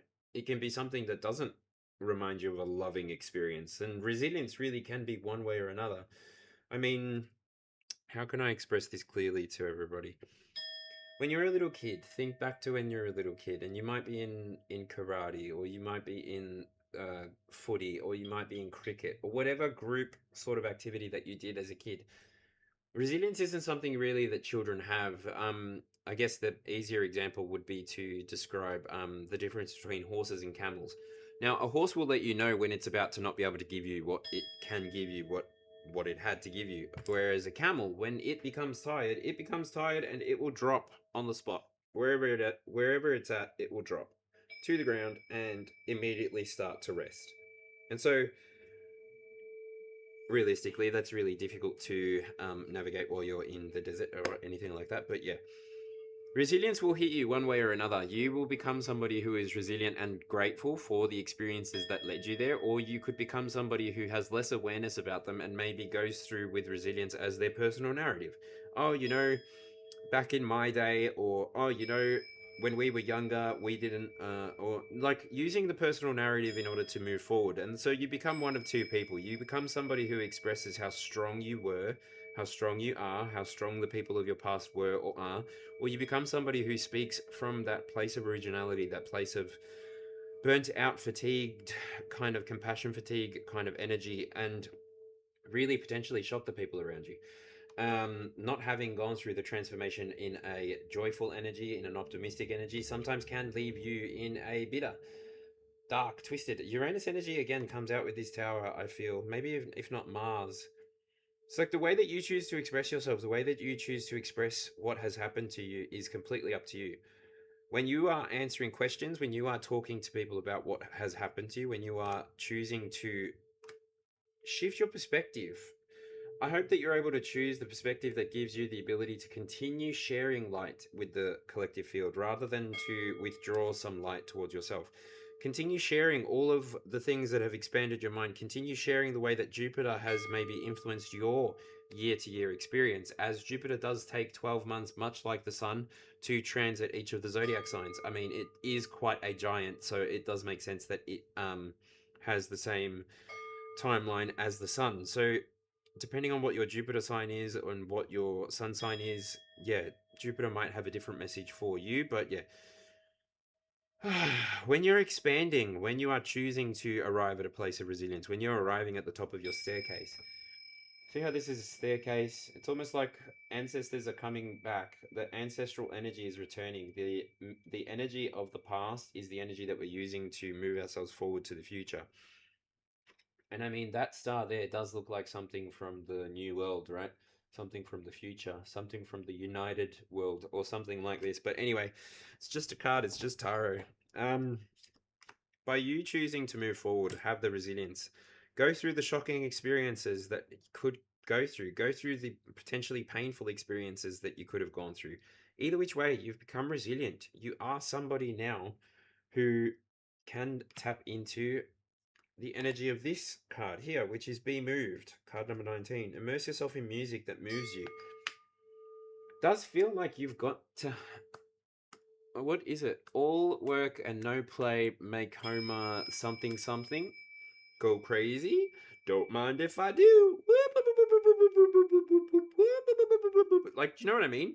When you choose to be somebody who is working for the sake of working, like when you're choosing to advance your career, you've got to recognize that you get given annual leave, you get given sick leave, you get given the opportunity to take as much time as you need to continue coming back into the workplace to be that person that you are. As long as you're looking after yourself, regenerating yourself, as long as you're not revealing that you're not going to be able to come in with like drop of the hat notice, as long as you're not acting like a casual, then you will continue to build your life, you will continue to build your own story, you'll continue to build your own adventure, right? But anyway, moving on. Card number 8 for the internal. Card number 8, Two of Cups, reflection and the mirror.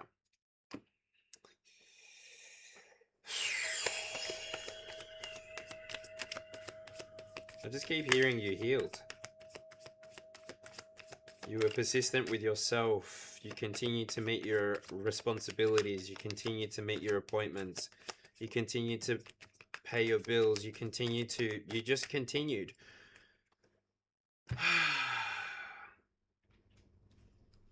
Life is a choice. Whether this was you connecting with your higher self. This was you healing your lower self. This is you integrating the difference. This is you connecting with ancestors, connecting with your spirituality, maybe making a new connection inside of the collective field. Maybe you started studying. I don't know. The energy that arrives us at the Two of Cups, the energy that arrives us at your reflection, your mirror, comes through the Knight of Wands and the Six of Wands. So by you pursuing a personal victory, by you choosing to continue to pour into yourself, therein pouring into the collective field, by you choosing to recognize when you pursue the things that you have inside of your heart, inside of your mind to pursue, this is where you start to feel like anything is possible, anything is possible for you to achieve, accomplish, to do inside of your lifetime. Like, you have the same amount of time as everybody else who goes through time, who goes through life. You have the same ability to save money, the same ability to work, the same ability to do this, that, or the other. But also, the collective field has all of that abundance in it already. By you choosing to become aware that you have pursued your whole life, you have pursued your own passions, you've pursued your own dreams, you've pursued your own ambitions, this is what leads you to a personal victory. This is what gives the universe a clear signal that you are ready to connect with others. You're maybe ready to have a mirrored relationship, a reflection relationship to where you're at. Maybe you have been somebody who has needed to spend some time alone. Because why is this Two of Cups in the reflection in the mirror? Maybe you have been somebody who has spent time alone already. I mean, this person in the Six of Wands is by themselves.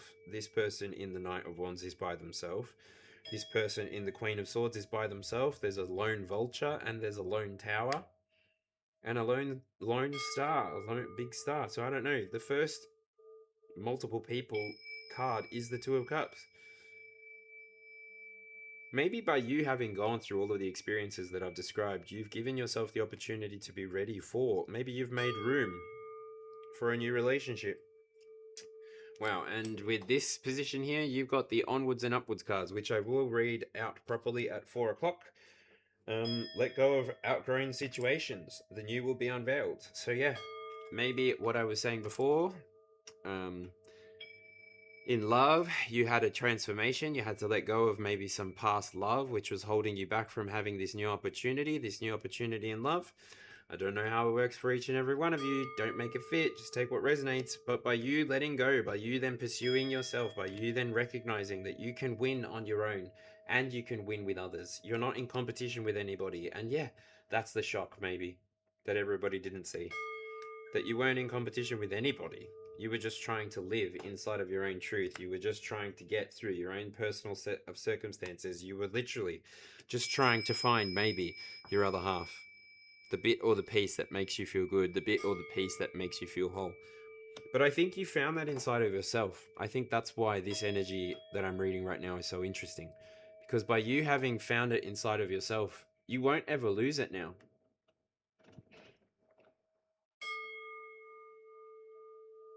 It's yours forever.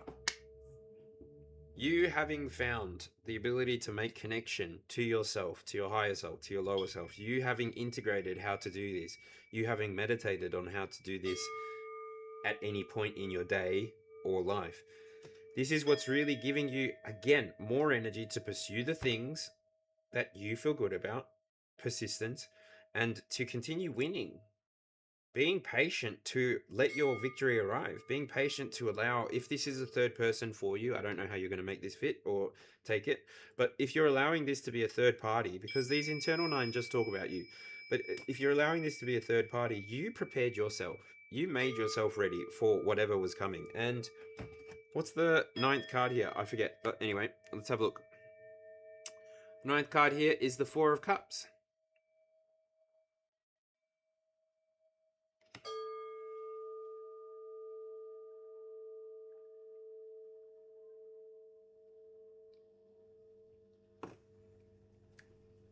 Ninth card for the internal nine, the Four of Cups. I really do get that you transformed, you released, you let go, you shed skin, you poured new wine, like doggo confirmation, like yo, Hecate. You were somebody who potentially weren't looking. You weren't looking for something to be added to your life. Literally, with the Two of Cups and the Four of Cups. With the Two of Cups being the 8th card, Four of Cups being the 9th card, you maybe weren't expecting for this to be added to you. You weren't maybe expecting even to come into connection with this group of people. I don't know. This feels like maybe you didn't anticipate connecting with your higher self, your lower self. Maybe you didn't even anticipate connecting with your femininity and your masculinity. Maybe you didn't anticipate your ancestors bringing something forward to you to see, something that they didn't have the energy to work on.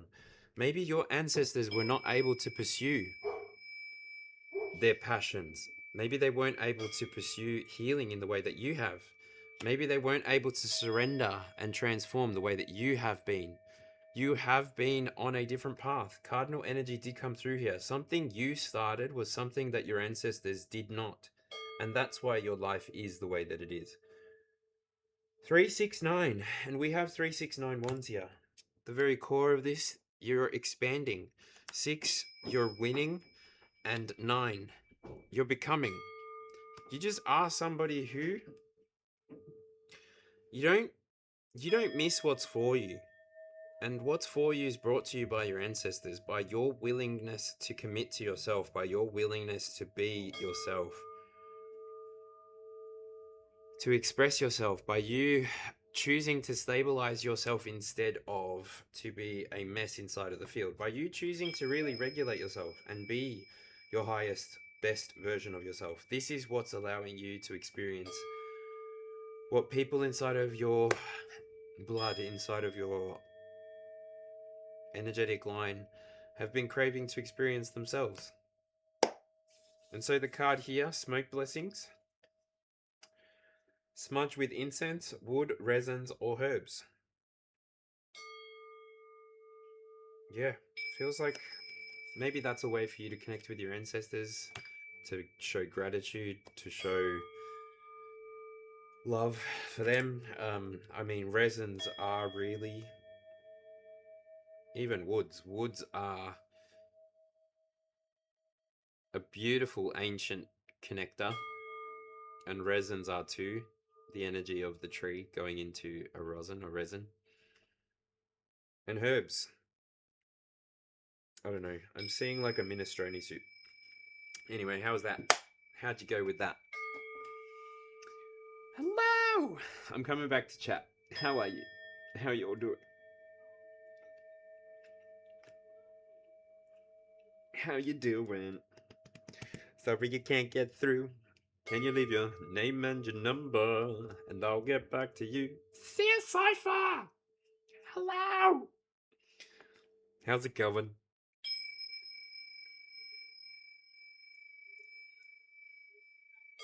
Good morning to Zoe Kimber. How are you? Serenas. Hello, hello. Alvin. The weather here is cold. I'll say it's a little cold.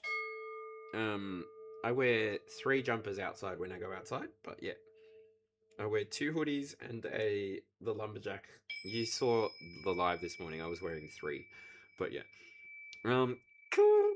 The vibes change somewhat. If I show you this, you'll get what I mean. Like, I tried doing a thing and it just doesn't look right like that, so I changed it to the other way, and yeah. So now I've got that, but that it's not fully set up properly, and yeah. I have different auras and bubbles and things happening around that aren't actually here. But they're on that, so I don't know what it is. Yeah. Thanks for stopping in, Tamari. Good to see you. I hope you've been well. Yeah, today I did the thing with the click the 2 things so that it's a split screen and a long screen, but I don't know if it's made a difference for any of the numbers. And I'll be able to see all that at the end anyway. So yeah. Who's resonating with this message? Let me know. Drop your zodiac sign into the chat if you're resonating with this message as I continue with the external 12. Thank you very much for being here, everyone. And yeah, this will be a mutable sign, so just use your mutable placements to try and see if it makes sense for you, but otherwise just enjoy it as a reading and take what resonates, leave what doesn't. Right? Alright, so I'm going to read card number 24. Groove is in the heart, hard, hard, hard. Groove is in the heart, hard, hard, hard. Groove is in the heart. Alright. Smoke blessings.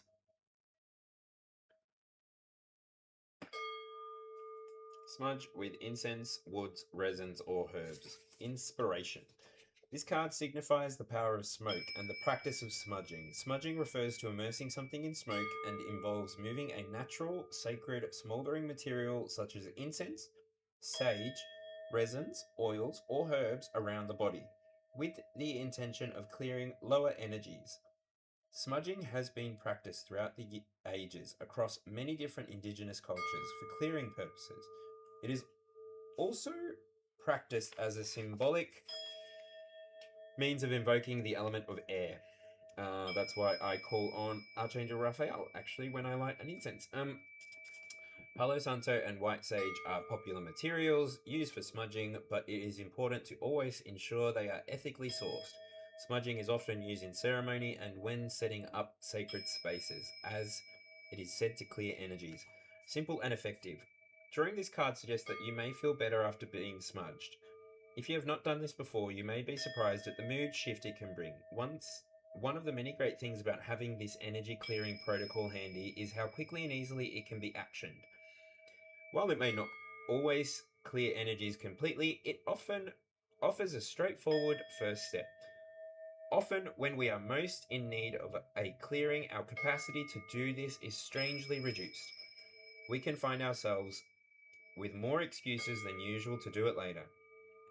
These energies don't want to leave. A simple smudging practice can give us a pivot point to do more elaborate clearings if needed, as they help find our footing and center again. When working with the chosen plant or resin, tune in with its energy and ask permission to work with it, along with setting your intention. Give gratitude afterwards. The smudging process. Generally, when smudging, you start at the front of the body, at the top of the head, holding the smoldering object in front of the body, using a fan or a feather to distribute the smoke through your aura, moving slowly downward toward the feet. You can clear under the soles of the feet by lifting them up in turn. After this, do the back of the body, again starting at the top of the head and working down the body. If it's your own body, you just do the best you can.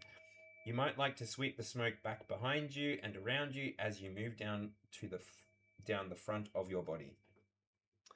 Breath and awareness. Breath awareness. Set the intention that as you breathe, you sigh out anything that is no longer serving you. Breathe in loving presence and sigh out any stagnant energy. Anything you are ready to let go of. Sigh out this energy on your out breaths until you start to feel lighter and clearer. You can also do this to deepen into meditation if your mind is busy. Breathe out anything that is not of the present moment, releasing it and moving it out of the way for now. That's beautiful. And so, Virgo, your card came out in the Astro deck shuffle. Integrity, restraint, and service. We also had 6th house and Jupiter coming out, so those energies coming through there. Maybe you've been expanding your offerings to the general public. Maybe you've been expanding the way that you offer yourself to the collective. Maybe you've been somebody who's been called into light works and services. Maybe you are somebody who's beginning to resonate more and more and more with what is going on outside and in the world. I don't know how this is going to resonate with each of you, but looking to that first week. So this week, today is Friday the 5th. Don't know when you're watching this from. If you're in America, there's still 3.5 hours until it's after midnight. So it's still the 4th for you. So may the 4th be with you. I mean, June the 4th be with you. Anyway.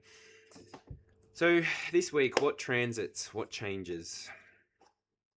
Like I said, the moon is in Aquarius. this week, this quadrant maybe. I'll talk about how it's currently in Aquarius, it moves into Pisces, and then it goes into Aries. Aquarius for 3 days, it seems, but it's not really, it's just 2.5. Then Pisces for 2, Aries for 2. Cool.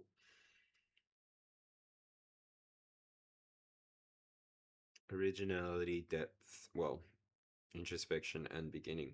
So this first quadrant, the info that I want to give you today, and I guess this is where this becomes all signs or not. I don't know. Give me an element for who this quadrant could be for. I'm just going to go through and read it the way that I normally do.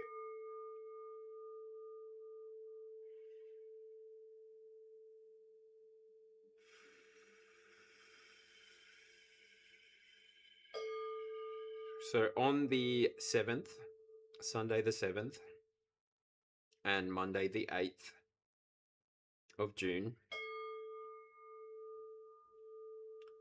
True Node is direct. 1 day, and then it goes back to retrograde on the 8th. That day, the 7th, will be a good day for you to stop, pause. Okay? It's a good opportunity for you to recognize, maybe even have a look and see where you are not operating in your highest good, not operating according to your highest timeline. But yeah, that's also, you don't have to do that if you don't want to. It's something that you can choose to do or not. You can just live your life and do your thing like many people do.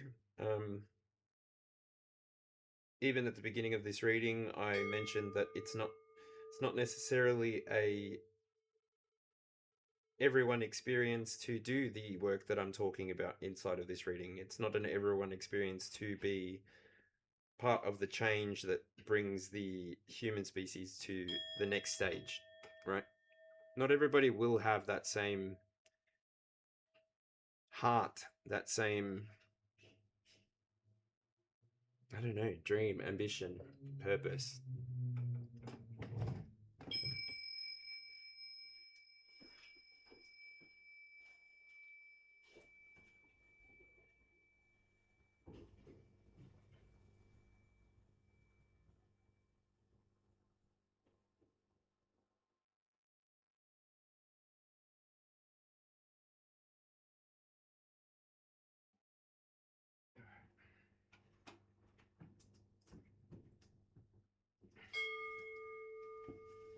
I don't know.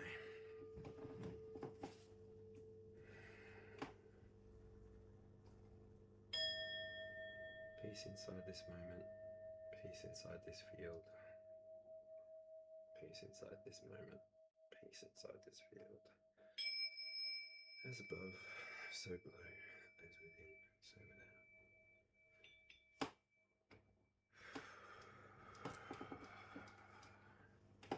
without. Less of me and more of you, divine, for the highest good of all.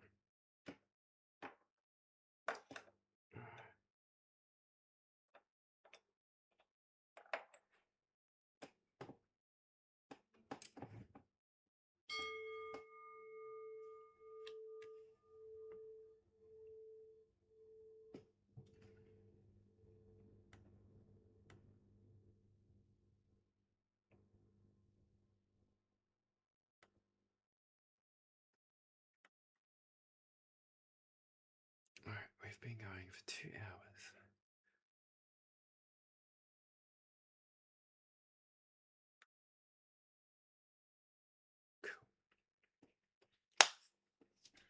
Cool. 1 o'clock, I'm going to start with you, Virgo. Just because we've got the Virgo card here, literally.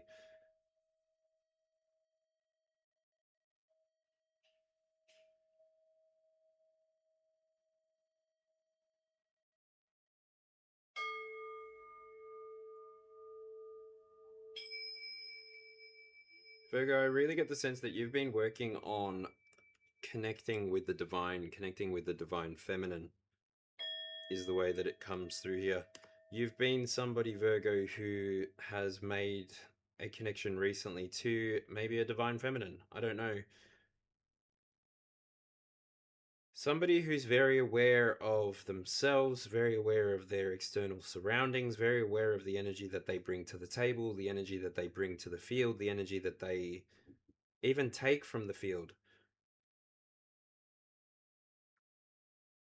Maybe you've been this person or you've met this person. These external cards can be either for you or for energy around you. You use your discernment and decide what it is for you.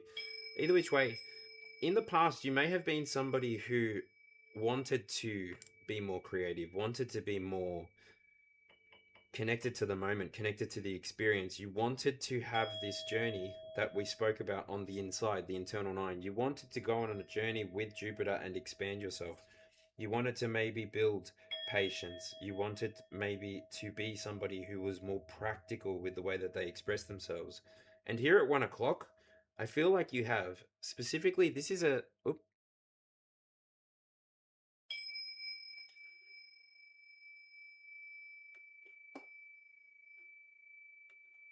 what happened? Are we connected or not? What happened?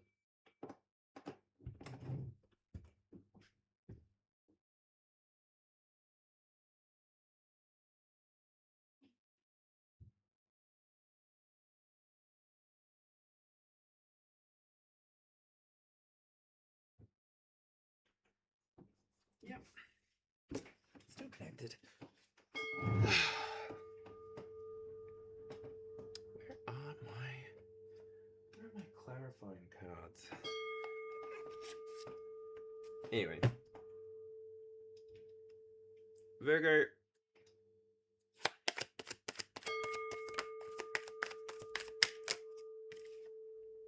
you got creative. You went on a holiday, is the way that it feels. That's where your creativity started. You've been somebody who's been in acts of service for a while. You've been somebody who recognized that by you standing in your originality, talking to the moon energy, by you becoming more familiar with who you are, becoming more familiar with how you want to express yourself, by you choosing to let go of the things that no longer serve you, and by you choosing to recognize that you've been through a lot. You've been through a lot and you've changed. You've been through a lot, you've changed, and you haven't allowed your past experiences really to hold you back. You haven't allowed past experiences to make you feel like you have a negative cognitive schema. If anything, you've become somebody who's quite passionate, quite expressive. You've become somebody, Virgo, who doesn't overwork. Eight of Pentacles in the reverse. You're not somebody who needs to overwork. If anything, your ability to tap into your feminine intuition, your feminine insights, is what's allowing you to move forward. You're almost using your intuition as a way to elevate, progress. Just, it's like stress less is the energy that's coming through here, Virgo. You're even your own energy coming out here, talking about the divine feminine with the Empress. Like, you've been somebody who is willing to be a part of the experience, be a part of the journey, be a part of the expression. But maybe you were somebody who recognized that you needed to bring something home for yourself. You needed to be doing more for yourself. Wheel of Fortune here at the bottom of the deck before I pop your last card. Virgo, you were willing to see, and 369 really comes into my mind, but I hear the song 369, the move strength one, the one. Yeah. You completed something in the past. So I don't know if you, Virgo, have closed out a relationship, closed something out when I spoke about the death card before, did sit inside of the love position, you leaving that and choosing yourself by you. Maybe again, and this could have been that you started an education, started a course. It's over. You've finished that. Now you're able to pursue the things that make you happy. Now you're going to go on that holiday. You're going to gain you're going to continue to go on that holiday that you deserve after all of the hard work that you've put into finalizing this thing. And yeah, it's like bringing out the insights. It's like you're cleaning out your closet. One more time. I said, I'm sorry, mama. I never meant to hurt you. So maybe that was your past energy. Because if I'm going to do 3 cards each, then that's your past energy, Virgo. Let me know in the chat, or let me know who you are that's resonating with this message. Drop your zodiac sign. Hold up, wait a minute. The last card that came out for the confirmation was the Hermit, and then the present energy is the Hermit. Can you make this shit up? You saw me shuffle, right? Anyway, the Hermit in your present energy, Virgo. You in your present energy, you having become, after the Empress came out, me going through the description story of the Eight of Pentacles in the reverse, you going on that holiday, taking a break from the work, taking a break from the service, the refinement, you making sure that your cup is full so that you don't have the apathy energy inside of you pouring out on the outside. Then no surprises, right? You allowing yourself to really look inside, heal your inner child, because I'll note that these two are quite different. One is the picture of an old sage, and the other is a picture of a young woman. A young, youthful person, full of vigor, full of energy, full of life. Somebody who is able to pursue their passions now. Why? Because you've looked at the insights. You've maybe allowed Jupiter to be an energy that expanded you, maybe Jupiter to be an energy that led you. Like I said, Jupiter transits the zodiacs at 1 year, 12 months, 12-month period, same as the sun. So whether you're using your Jupiter placement or your sun placement to project yourself forward into the future, I'll leave that to you. Your ability to see what is for you, what is currently moving towards you, maybe your ability to see what relationships are beneficial and what relationships leave you feeling like you're wanting more. Ah, wow. Six of Swords, the Empress, and Strength. Maybe you, Virgo, are dealing with somebody Leo energy. Seven of Swords at the bottom of the deck. Somebody who's teaching you, showing you, or maybe you are somebody who's having to employ this Seven of Swords. Because I'm seeing Six of Swords, you moving away from something that was creatively blocking you and blocking you from being able to integrate. So you moving away from things that held back your creative expression, you moving away from things that made you feel out of balance, out of yourself, more in this beast energy.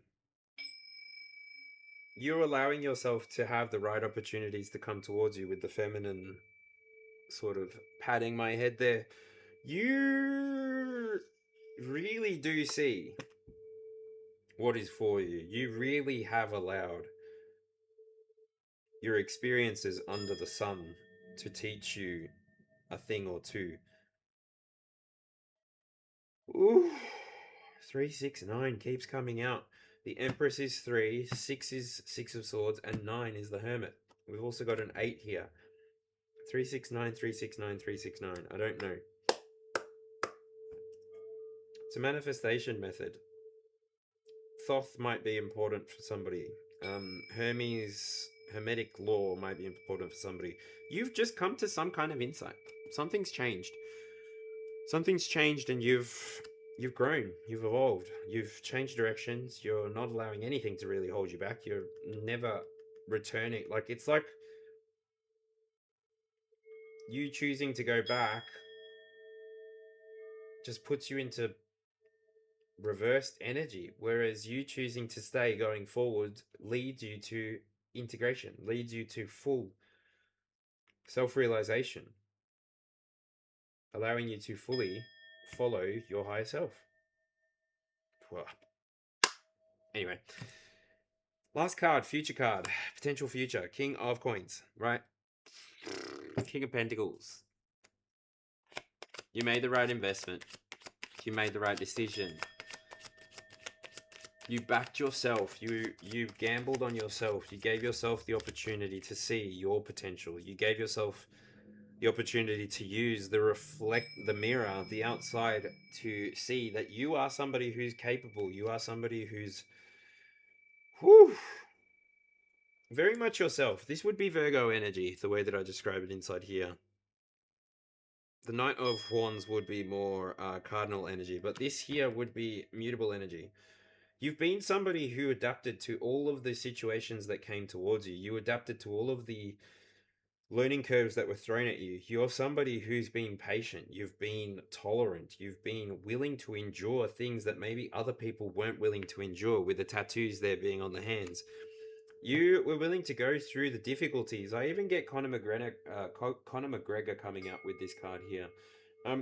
You were willing to go through the difficult, painful experiences that maybe other people weren't willing to go through. You were willing to test relationships, test yourself, test your faith, test your reality. By what? By doing. You took action.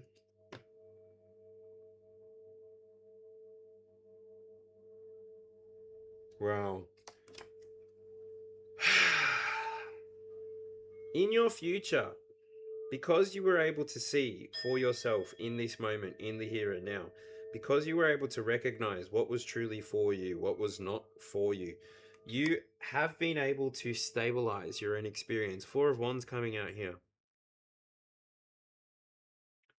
This is like a tower moment inside of the minor arcana for me. You deciding for yourself, are you going to move towards people that are in the same alignment as you, moving in the same direction as you? Is everybody on the same page, moving in the same direction? Or are there people who are moving in an opposite direction? Harmony looks different to everybody, right? Harmony for some people is just the ability to have a roof over the head. For some people who are in strict survival situations, like what is going on all over the world right now. There are not 100% of the people on this planet who are able to have a secure shelter over their head, a place to sleep, and food for today. There are people who are still inside of this experience. And so, what is harmonious for you? If you're able to go to sleep at night and you're not necessarily concerned or bothered by the experiences of others, then yeah, your experience is very peaceful, harmonious. It's very joyful. But for people who recognize that when one of us is losing, all of us are losing, really. Because ultimately the price gets paid, whether it gets paid today or whether it gets paid by 3 generations to the future. The bill always comes due. And so I don't know. You having this clear insight, you having this connection to your goddess, to your deity, to your ancestors, you recognizing that you did not achieve your life inside of a vacuum. You did not achieve your potential just by sitting and doing nothing. You had to follow your passions. You had to stabilize your own emotions so that you could see that you have something to offer in the here and now. You have an offering that maybe nobody else in the world has to offer. By you choosing to see your own disharmony, your own dysfunction, your own dissonance, by you choosing to see that you in the past maybe weren't willing to accept all of the love that you deserved. Wow. By you willing to see that you maybe put a career in front of true love, that's okay. I do see that in time you will have this love return to you. You will see the fruit of your labor. You will see the yield that you have been anticipating. Wow. You are bringing security to your own experience. What's the final message for the Virgo portion of this quadrant? What is the final message? Thank you, Spirit. I just saw the Hierophant. Well, I don't need more cards, Spirit. Chill. So, Wheel of Fortune. In the reverse?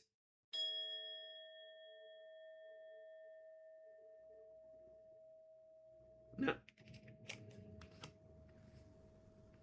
10, 10, 4.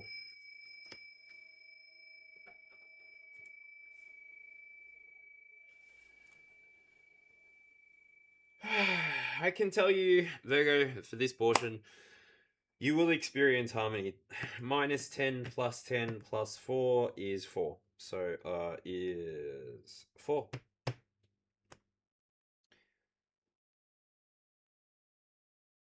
You bring security, you bring stability, you bring sturdiness, you bring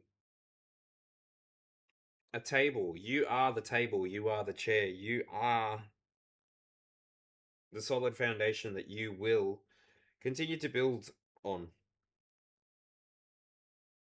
I don't know, you're also very ready to express yourself creatively, very ready to express your thoughts and to communicate them. Maybe you will be using Gemini energy to express yourself.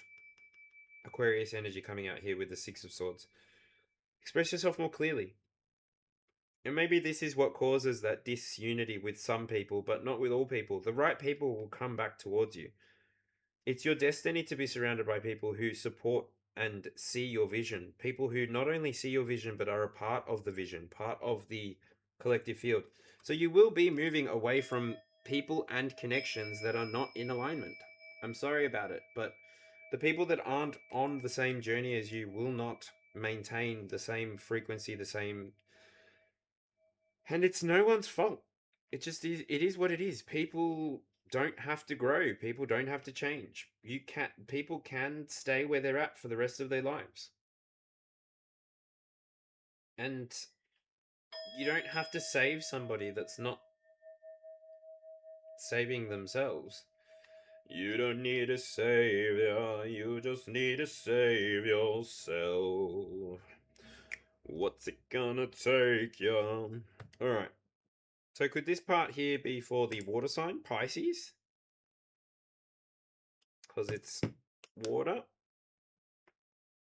and then air, and then fire. Yeah, I'll leave it at that. If anybody has any issues with that, let me know. But yeah. Where is chat?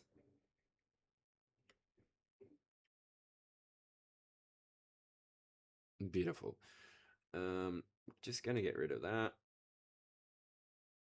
I'm gonna get rid of that because it doesn't matter. 7 people watching. Cool.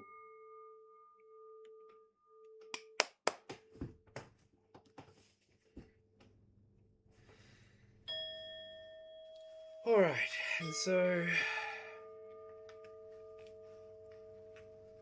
I'm guessing it's water with the 2 of Cups. I'm guessing it's air with the Queen of Swords. I'm guessing it's fire with the 9 of Wands, but that's just me.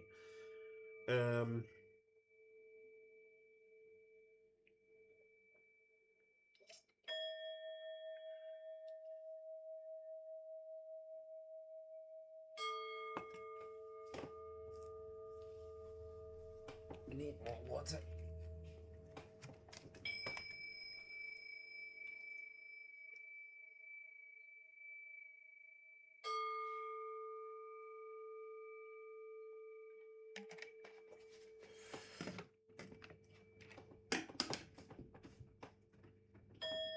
I'm gonna have to close my vent. Even though I've got the window open like this, I can't open it, so it gets a bit hot in here. And I can't take my t-shirt off, so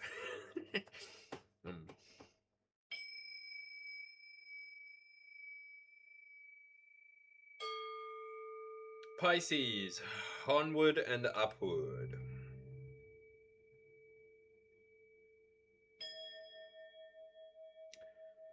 Let go of outgrown situations.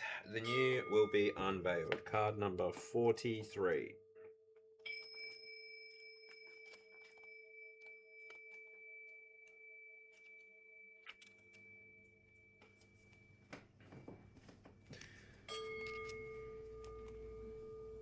Oops, sorry. I want to go back to the other one, not this one.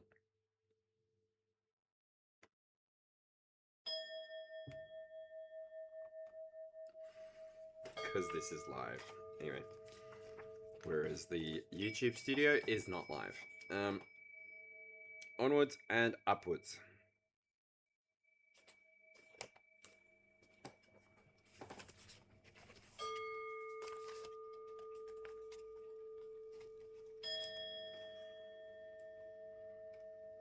Let go of outgrown situations. The new will be unveiled.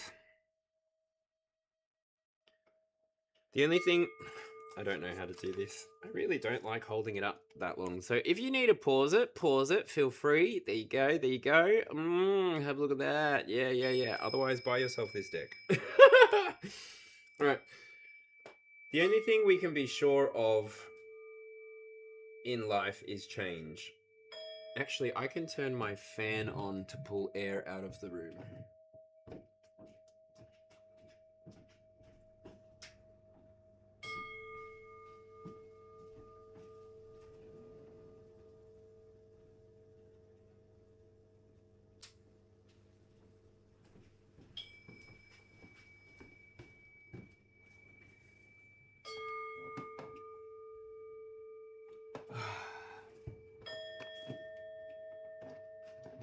Alright.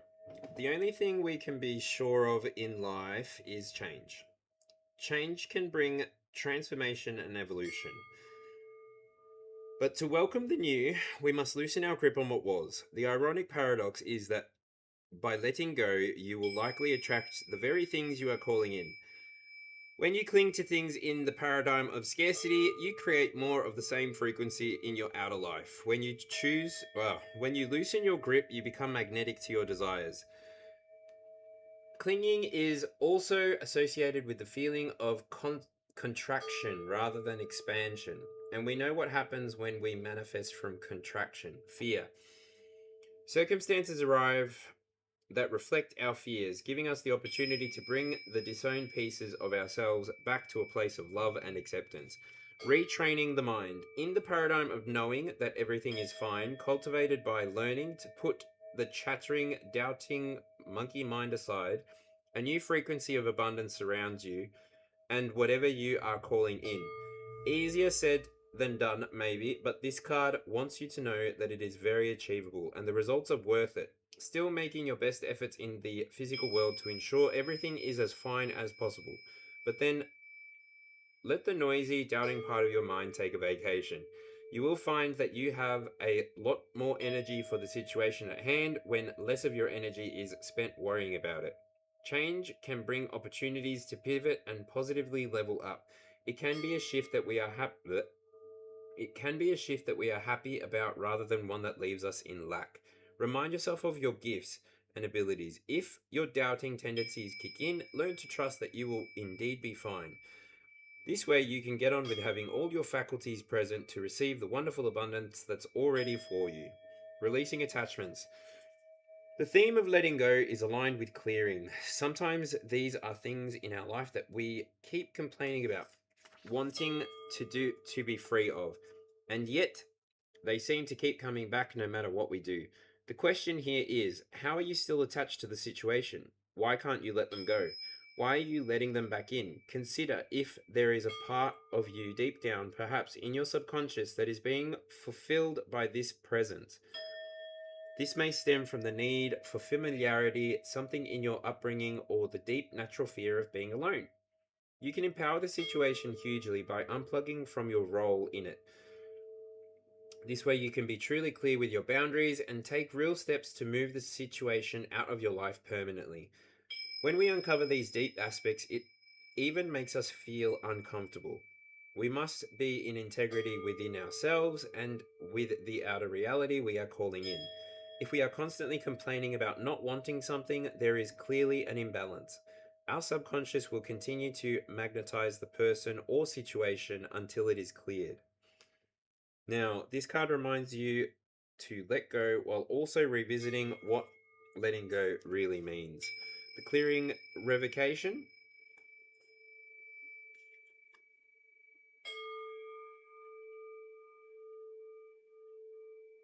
As I connect to divinity within, I ask to synergize the various parts within myself, calling on those parts that are more confident with change to usher and support the parts that might be clinging to the past or feeling resistance to newness.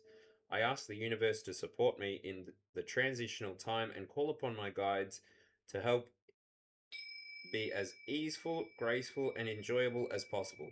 I also call upon a deeper part of myself to find optimism and gratitude for aligning with higher frequency I am moving into. Thank you, thank you, thank you, and so it is. There you go. That is that. All right.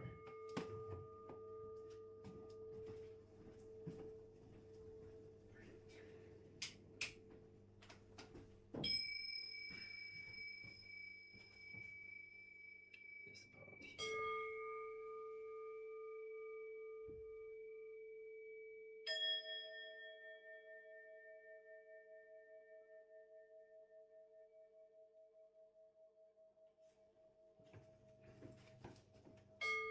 All right. So, I believe I said Pisces before. Did I say Pisces?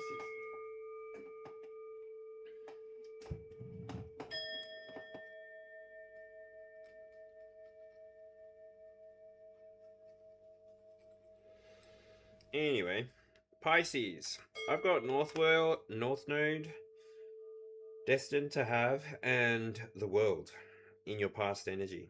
You definitely closed something out, Pisces. You closed something out in the past energy that has allowed you to move onwards and upwards.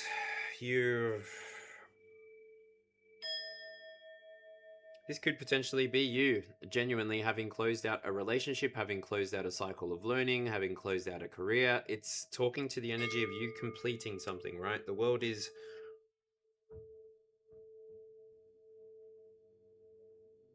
just a complete awakening to yourself. You in your past energy, Pisces, have been somebody who had been on the journey maybe that Virgo had been on. You were on the journey of self-discovery. You were in the energy of his self-expressions, creative self-expression. You were teaching yourself how to appear inside of the field.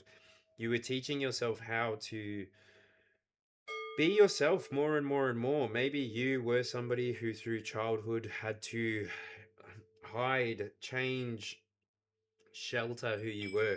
Maybe you were somebody who never felt destined to have the life that you dreamed of. You maybe for the most part felt like you were going towards your North Node. You were achieving your life's destiny. You were achieving what you're here to achieve with your time, your energy, your soul.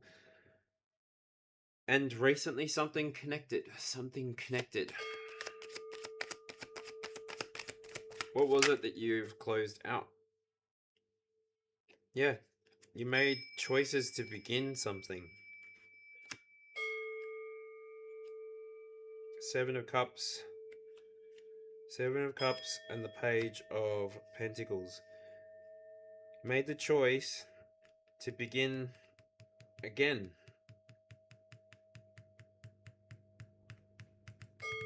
It's like, this is the thing with destiny. Like, you can't, when you're following your own passion, when you're somebody who's on your own mission, you're on your own adventure, when you're allowing Jupiter, really, like the beginning of this reading suggested, when you allow Jupiter to show you the way, when you allow Jupiter to expand you, it's not necessarily a painful experience. It's an experience that is part of your journey, part of your mission. When you are willing to close out cycles, connections, relationships, it's like single person's energy. When you're willing to choose yourself, when you're willing to choose what is truly choosing you, when you're willing to look at what options you have and start what feels good, what feels right, that's when you get this world, this Fool through the Page of Pentacles. That's where you'll get the message that you're on the right path. So in your past, you chose to pour into yourself. You chose to trust that your purpose here was for something. Page of Swords. You're walking forward, trusting your gut feeling, and you're also trusting your logic. You're walking forward, trusting your divine masculinity and your divine femininity. You, Pisces, are somebody who's probably in very good communion with both energies, with these energies looking at each other. You've been somebody who, by choosing yourself regularly, by choosing to do the things that maybe your ancestors were not able to do, you have become somebody who's in alignment. You've become somebody, Pisces, or whoever's resonating with this message, who is able to move forward in your purpose, move forward in your mission, move forward in the things that are for you. And there's no stop signs, is what I'm hearing. You've got no stop signs. So next up, present energy is the Fool. What? What? Do you know what I mean? You not only have the Page of Pentacles pointing at a new beginning, but you've also got the Fool. This is fully Aquarius energy comes out here. I don't know why it's that light. Maybe Leo energy comes out here. But Pisces, by you choosing to have a bold self-expression, by you choosing to recognize, like, you've literally got Pisces, the world and the Fool in your past and present energy. By you moving forward in what's for you, by you choosing to find the connections that are for you, by you choosing to realize, to witness, to see that you have been on a winning path, because you've been on your own path, you've been on your own destined path, Pisces, or whoever's resonating with this. You got observant with your reality, you got observant with your new beginning, you allowed yourself to see that what is truly for you is not an illusion. What is truly for you will become a choice that you can actively step towards, actively live, actively experience. This new beginning, what's it look like? What's it look like at the top of the mountain? What's it look like at the top with that significant other, if you've got a significant other, or at the top with your ancestors? What does it feel like? What does it look like? What's this new beginning look like? Wheel.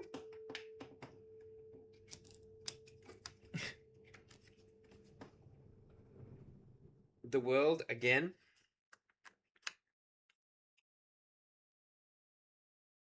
With the Three of Pentacles in the reverse and the Ace of Cups.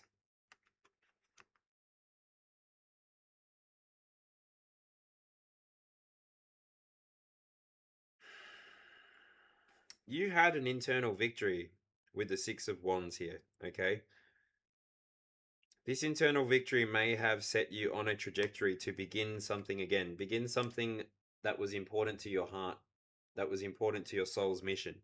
By you choosing to return the energy to yourself, by you choosing to recognize that you are capable of completing relationships, you are capable of setting boundaries, you are capable of showing up for yourself, you are capable of seeing, even inside of your own field, your own quantum field, those people who are geared towards completing cycles, geared towards completing karma, not people who are in the energy of recycling old energy.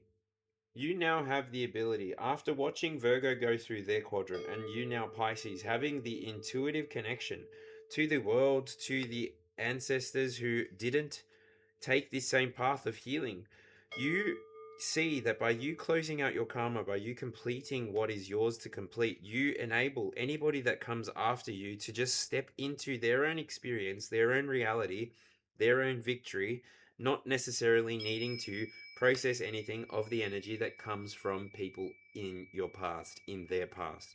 So really, you're doing generational healing. You're doing work that will help people be more self-actualized, be more self-aware. So congratulations, Pisces. What's coming for you in the future? Temperance.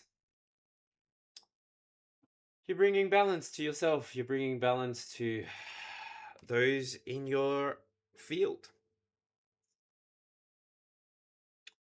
Five of Wands at the bottom of the deck there. Maybe you're recognizing where Pisces, or mutable sign that's resonating with this message, or just person that's resonating with this message, you have recognized where people can choose to be imbalanced if they want to be. You don't necessarily have to wait around to see if other people follow your lead. You are somebody who's following quite a lot of star energy here. I'm seeing a star here in the Fool, I'm seeing a star here inside of the Six of Wands, and I'm seeing a star here inside of the Nine of Wands. It's like, and then the moon comes out. By you bringing balance to your unconscious desires, by you bringing balance to the things that are unseen. How do you do that? How do you bring balance to the things that are unseen? By you bringing balance to your emotions. Thank you. The Three of Swords. Bringing balance to anything that is throwing you off of balance with the Three of Swords. Anything that comes into the field of your heart and mind and brings dissonance, you allow yourself to bring your awareness to that unconscious place, will push you forward still. You will still be able to make it through the Three of Swords. You being balanced, I don't know. It's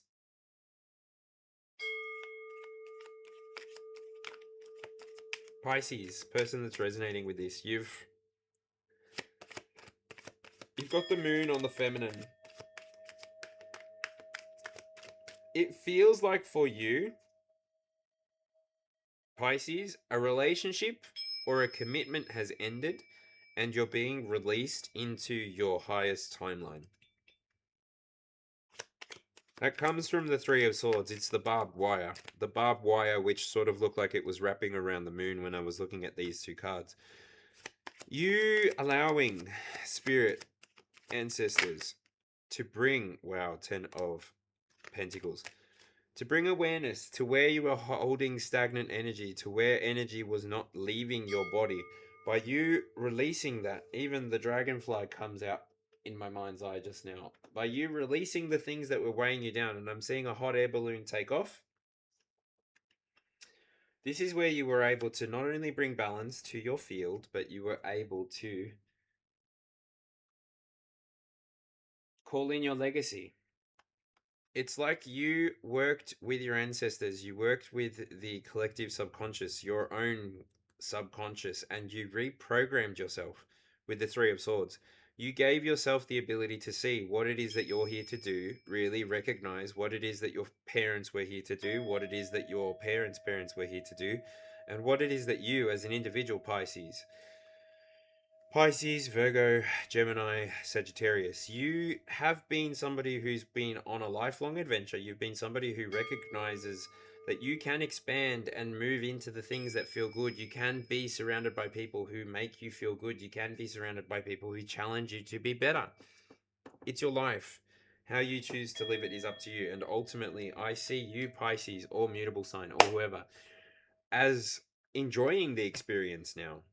With the Ten of Pentacles coming out as the last card for you in this quadrant, it feels as though you're bringing balance to yourself first, then everybody else around you gets the benefit of that balance that you brought to yourself. Like, this experience is so limited, and so you're not somebody who's waiting around to see what's going to happen next. You are the person who's literally cutting to the next scene and leading it. Like lights, camera, action. Yeah, you're the director, you're the actor, and you're the back people too. Anyway. Alright. Gemini, you're up next.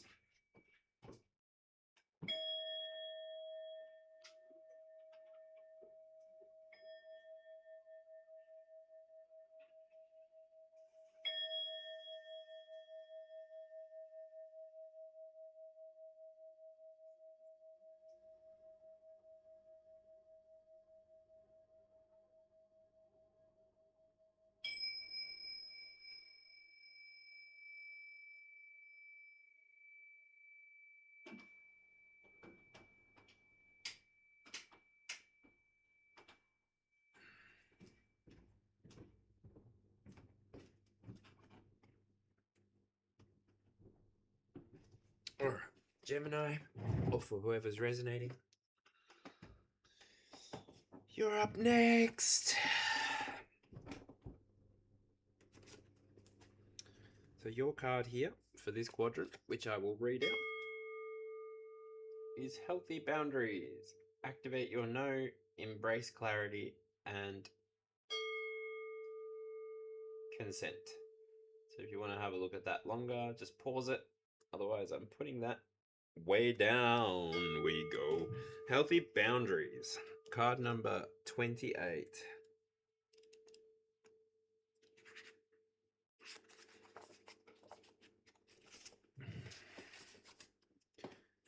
All right. The microphone is right there. Sorry. Healthy boundaries. Healthy boundaries. Explore and bring awareness to what a full body yes feels like, so you can get a sense of full body no.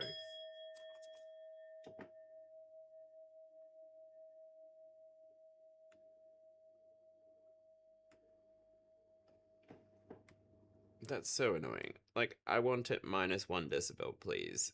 Thank you. Activate your no. Embrace clarity and consent. Explore and bring awareness to what a full body yes feels like, so you can get a sense of a full body no. Learn to notice the subtleties of your intuition and your body wisdom, remembering that your mind only works in the realms of logic, which can be limited. Know that in time you can remove any boundaries you set if you want to. But in this moment, if it feels like a no, it is still a no. When you are very clear, your no's and boundaries will be firm and strong. When someone asks you something, you can ask to get back to them on it soon. This enables you to be in your own energy, so you're not clouded by other people's feelings or wants. Once you know your no and express your boundaries, this leaves no room for vagueness. If anyone oversteps your expressed boundaries, their behavior shows disrespect, and it is not okay. The situation can be dealt with accordingly. Though most people are respectful, especially if boundaries are clear, yes or no, this card invites you to see if is currently an area in your life where you need to consider to say yes and when to say no to something. Saying no can be tricky, especially if we are wired to be a people pleaser. Sometimes we may put up boundaries and then feel guilty because the person we are saying no to isn't happy about it. It may even be triggering for them, but that is their stuff, not yours. A healthy reality is one where we can ask things of each other without expectation, and the response can be a graceful yes or no with no hard feelings. Most people are understanding and don't want to engage in something that the other person does not want.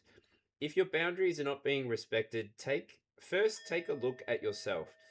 Are your words saying no, but your body language and behavior saying yes? This card encourages you to reflect on your own energy, ensuring that your no is firm and true. If someone doesn't initially respond well to your no, do not backtrack. You do not need to get energetically caught up in the feelings around it, though be caring in the way you communicate, especially in matters of a sensitive nature. This card is your permission to not feel bad about saying no. Trust your body and your inner feelings and remember the reasons why it is a no when you go into a conversation around consent. If you intuitively feel that your energetic boundaries are not being respected, especially if your circumstances mean you will still need to see the person in question, you can do the exercise for card 57. If there is a stronger energetic disconnect, you can also look at cards 47 and 48.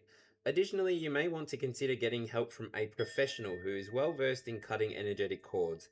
If somebody is not taking no for an answer, they may be exhibiting narcissistic behavior or mental instability.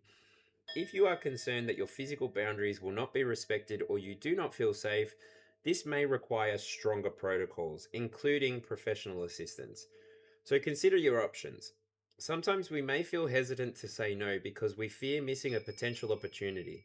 If it feels like a no right now, trust that. For example, if you take on more than you can manage and are not transparent about it, it may impact your future opportunities by suggesting you're not committed or you actively let people down who rely on you. You can also say, leave it with me, rather than saying an immediate yes or no.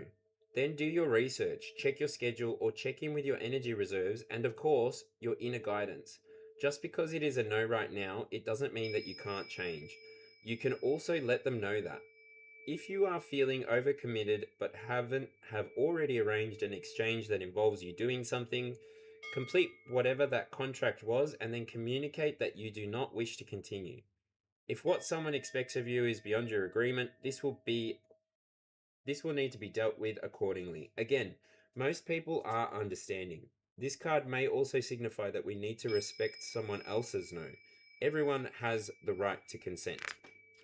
Huge. Oh, consent is so sexy.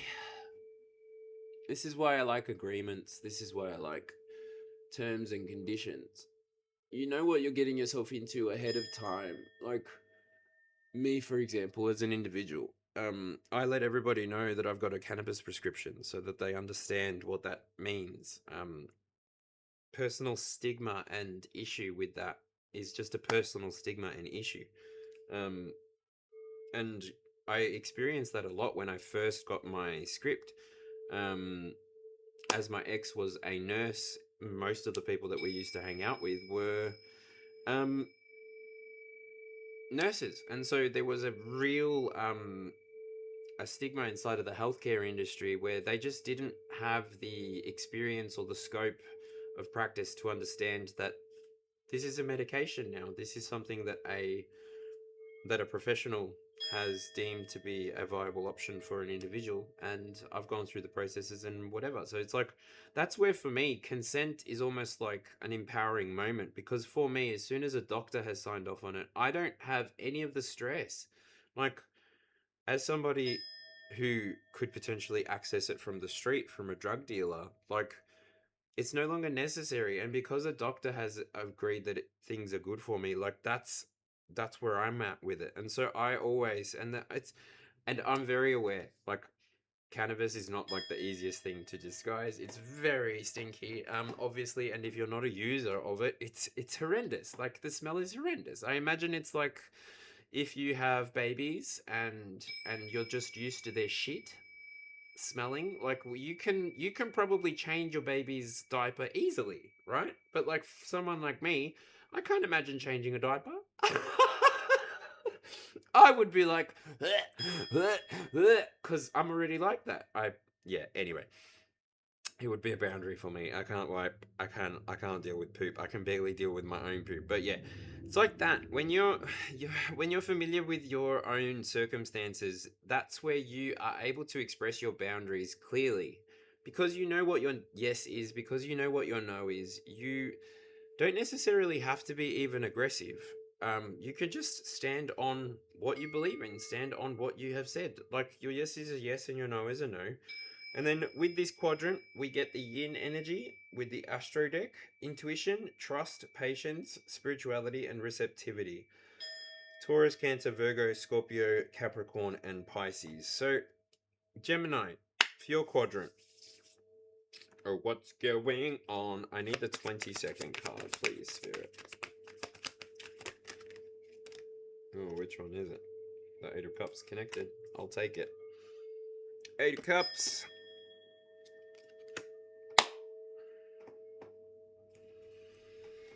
So, Gemini, past energy for you. Wow, I just saw the Eight of Cups again just then. Past energy for you is the Nine of Coins. So if in theme with what happened with Pisces, or if you have been somebody who's been resonating with the message altogether,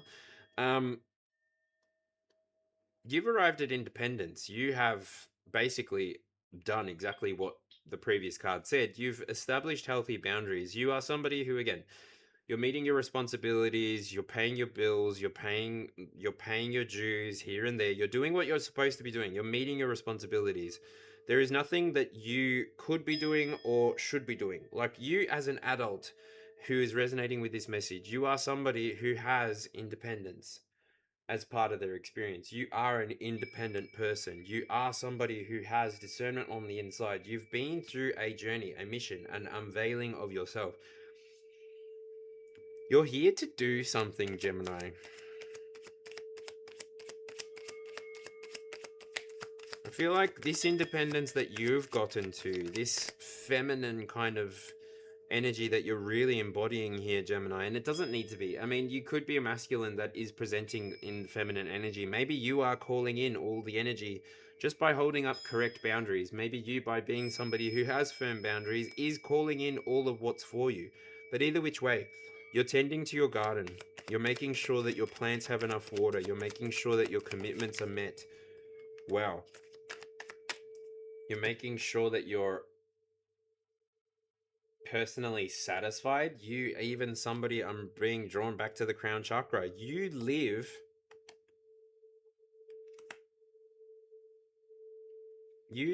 as someone who honors the journey that they've been on. You live as someone who recognizes that what I said earlier, life doesn't happen in a vacuum. You recognize that you can prepare yourself for any experience. You can prepare yourself for all of the experiences. You can be somebody who has the 999 angel number appear for them.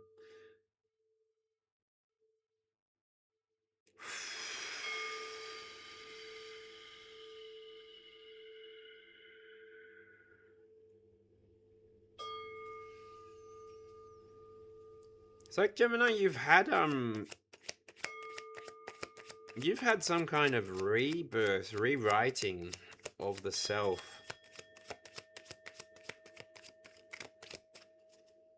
If you followed the Pisces message, Gemini, I don't know if you listened to the previous message to this one, but by you being able to recognize and pull into your subconscious field of awareness, by you being able to recognize where you're imbalanced, by you being able to recognize where you're sapping yourself of independence, sapping yourself of joy, sapping yourself of emotional stability.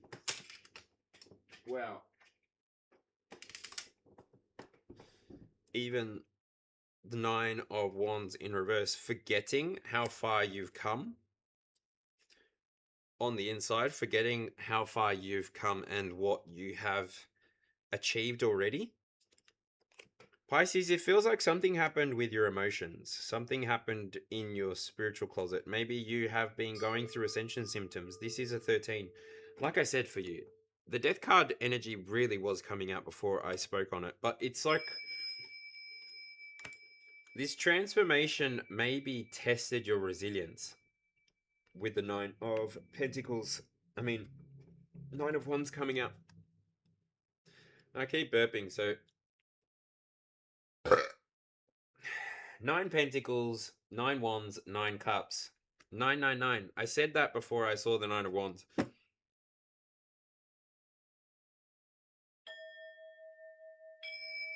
It's time to let go of anything that's holding you back. If it's an emotional relationship, it's an emotional connection. If it's a spiritual connection, whatever it is, pay your bills. If you've been working with a deity up until this point and you're looking to be more independent, make sure that you close out your commitment, close out your covenant with your deities. Make sure that you honor the mission, the purpose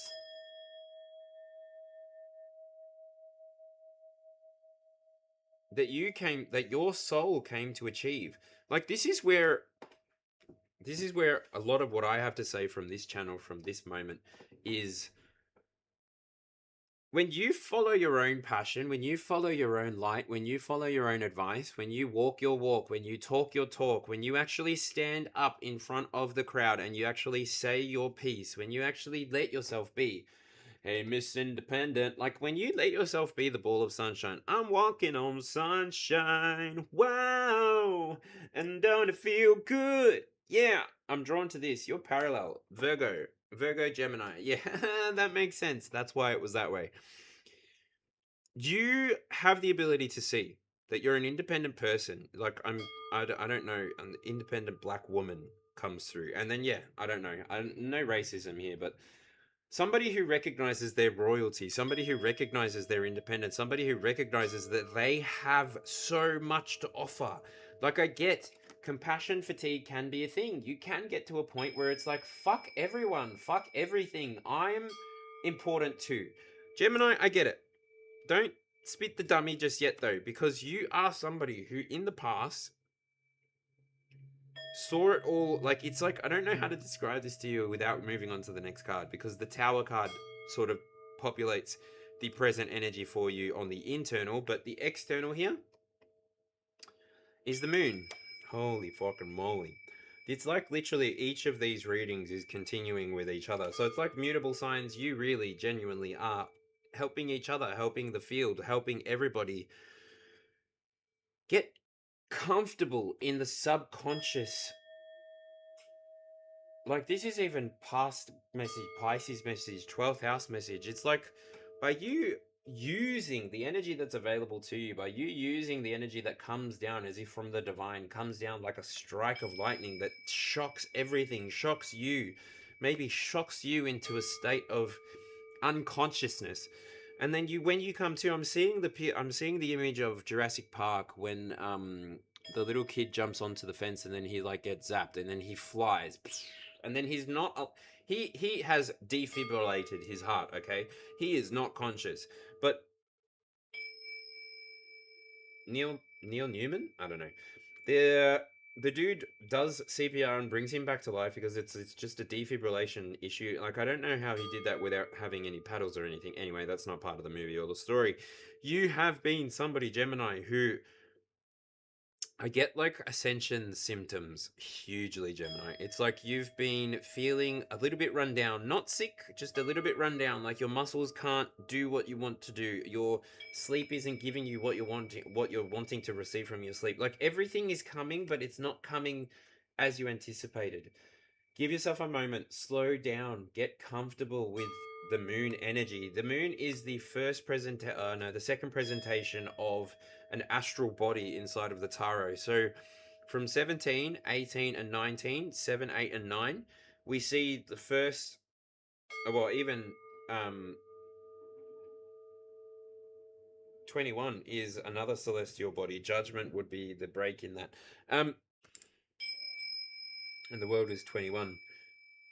By you being at the second stage of um, celestial awareness, it's like you have the ability to recognize, all right, I've been using my sun sign, my zodiac sign for the most part, my star sign to help me through my life. You here at the moon, you're at the second stage where you're able to see, okay, maybe the 12-month period is a good timeline to recognize that things are changing, but maybe I'm ready to participate in a cyclical motion that's got a different timeline.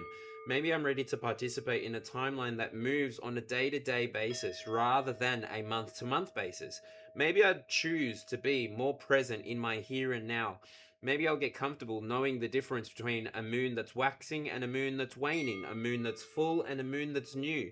Maybe I will get comfortable letting the seasons, the cycles, the nature of reality reveal itself to me, teach itself to me, reveal and shock me, showing me what it is that I can learn just by allowing the unconscious reality to populate itself and for me to see what I need to see. Gemini, what is it that we need to learn? Tell us. What is it that we could potentially learn from the moon at this time? What is it that we could potentially take away from the seasons, the cycles, the lessons, the testimonies that we arrive at? What is it that we could learn in the here and now? Equal give and take. Don't give more than you can take. Don't take more than you can give. Are you somebody who's appearing inside of the collective field and you're like trying to put all of your sadness into the collective field, that you're trying to pour out all of the lack that you have onto the moon? That's something that we all have to work on together. That's something that we all end up working on together. So the energy that you put out comes back to you. The energy that you perceive is coming towards you is the energy that you have once projected out into the field. Gemini, we need to learn how to give energy properly. King of Pentacles, we need to learn how to master our material realities. So by mastering our own personal energetic frequency, by mastering our own energetic offering, Gemini, by us teaching what it is that we have learned, by us teaching people how to stabilize in their experience what we have stabilized in our experience. Whoa, Gemini.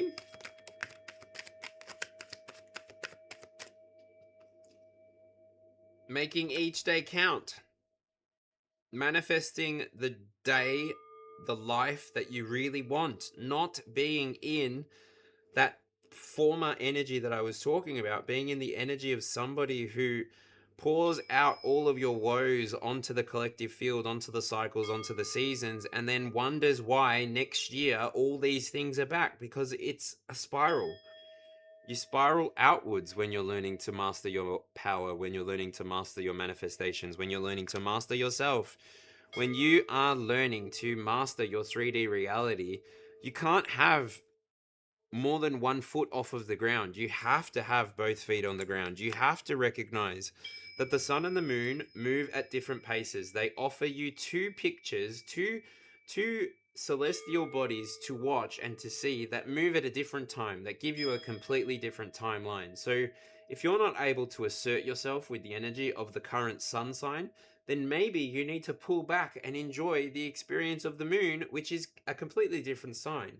And that gives you the ability to operate in different energy every 2.5 days. So if you're somebody who moves towards the multi-expression life of a Gemini or even a Virgo, because I'm really drawn to the first parallel, so maybe you need to go back and look at the past, present, future for the first quadrant, which was for Virgo. I don't know.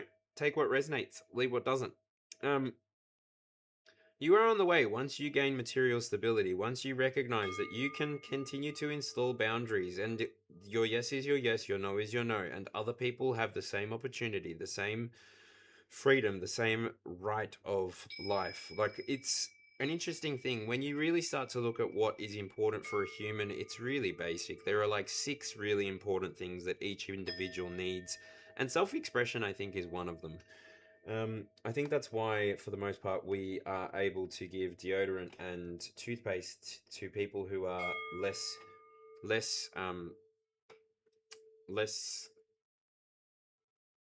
prepared for reality than us. I guess people who might be low socioeconomic, even people who might find them situationally transitional in transit. When you recognize what it is that you want to do with your reality, when you recognize what it is that you are being led to fulfill, what you are being led to complete, what you are being led to experience, this is where your reality changes. And it's going to be a shock to other people that haven't been watching you do your thing, live your life. But it doesn't matter. You're not here to seek validation from the outside. You're not here to show the world that you have done the thing for X, Y, or Z reason. You just are somebody who's doing the thing. You just are somebody who's appearing inside of the field honestly, authentically, willingly, and in your future, your perspective is potentially something that other people will see too. So Pisces energy comes back here a little bit. You closed something out. You closed out a cycle. You began something new. You literally brought balance to your own reality, your own equation. You gave yourself the pathway of independence. You've literally gone through seasons, cycles, change. You've gotten to the point where you see things differently now. And of course, how wouldn't you? You became somebody with the Nine of Wands here that was resilient. You became somebody who was able and capable on the inside by themselves. Yes, you're capable of asking for help when you need to. You're not somebody who needed to wait to the very last minute to ask for help. You were very aware of when your energy was about to run out, and you were very aware when you needed to ask for help. This is what allowed you to regenerate. This is what allowed you to transform. This is what gave you the ability to see differently. Hangman, Pisces energy, fully. You're ready. You're more ready than you realize. You're more ready than you know. Gemini, trust that you will be shown everything that you need to see so that you can make the right decision for yourself. Maybe you are moving towards being in a divine relationship coming through here. Maybe because I'm getting the energy of the moon and... What is happening? I'm getting the energy of the moon and the sun chasing each other. And it's this story, the sun chasing the moon. I don't know when these popped, so I'm just returning them to normal. All right. So what's going on with the Hangman, please? For Gemini. Or whoever's resonating with this message, right? Because I don't know what parts are resonating with who, and I think I leave too much time between checking chat, so I don't know. Seeing the Two of Swords and the Chariot. You got that shift in perspective, you made a decision, you move forward with your own choices, your own clear thinking, you move forward with communicating the direction that you're going to move in, and you move. When I move, you move, just like that. When I move, you move, just like that. When I move, you move, just like that. Hell yeah. And it's the independence. Again, it's like you, if you could bottle your essence, Gemini, or whoever's resonating with this, if you could bottle your essence, I think you would be a happy millionaire. And yeah, you know you're special, Gemini. You know you're special, mutable signs. You know you're the people who bring balance. I don't know, when Obi-Wan was talking to Anakin, you were supposed to bring balance to the Force, not destroy it. Well, yeah. This reality, this experience, this life that you're having, you've been walking your walk, talking your talk, following your path, trusting that your guides, your ancestors, the people who came before you have made decisions that have allowed you to make the decisions that you can make inside of your life, inside of your day-to-day. Gemini, whoever's resonating with this, you have been on a mission. You've been getting to the very end of your experience. You haven't been afraid to Try new things. You have been capable of letting people know you've had enough. You're not in the right energy to manifest. And so because you've done this, you've allowed your future to be set in a way that you see it happening. You have manifested for yourself the future that you desire. But obviously, this future position is always dependent on your perspective and what it is that you're trying to manifest. Obviously, if you're trying to manifest being the king or the queen of the world, then, I mean, be serious. This is tarot. Book a personal reading if you're wanting some more information, Gemini. But yeah, that was sick reading. Thanks for catching up with me, Chris the Aussie Alchemist. Peace. All right, moving on. Sagittarius. Oh, I gotta read one more thing and then I'm done with reading. So this card here is card number 19. Mumbo number 5.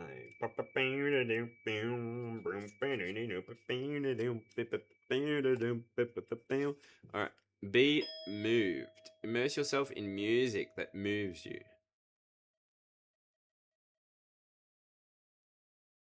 Shake that ding, whoa, bada dick that ding ding, jigga bida, bong de bite the big the pop, neck the deep, bada bum, bada bum, bada bum, bada connect with it, the con get it, bada bum, ticka ticka tin chan, ticka ticka tin chan.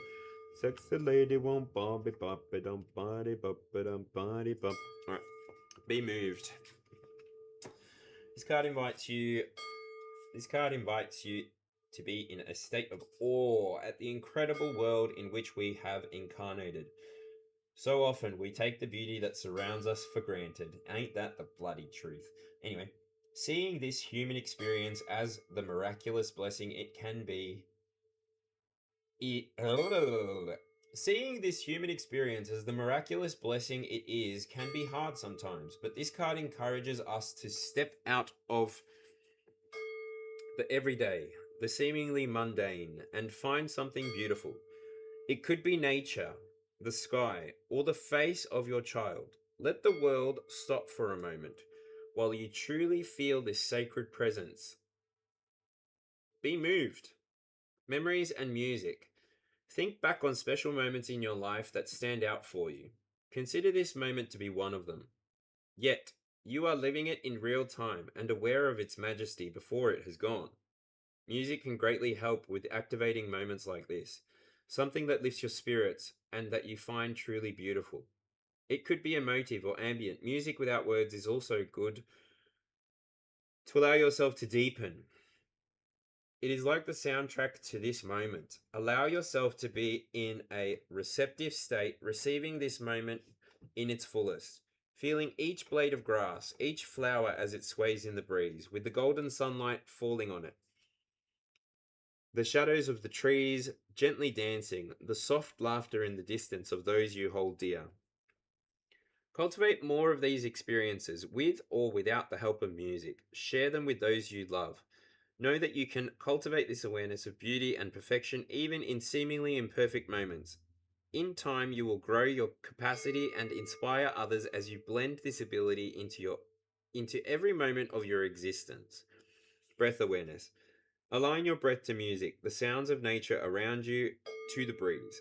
Play with your breath as a means of connecting with your environment, bringing you into a deep presence with it. Do some Ujjayi breathing. Constrict your throat to the point that it makes a sound like the ocean. Close your mouth to enhance the sound of your breath.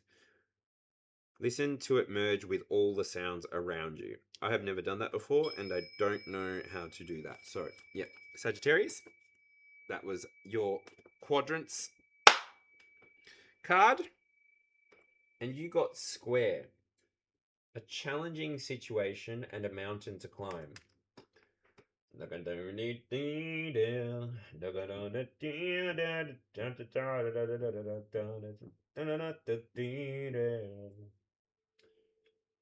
Oh, it's the climb.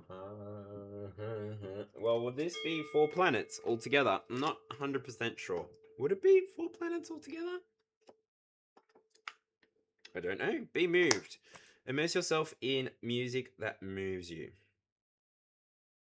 All right, Sagittarius.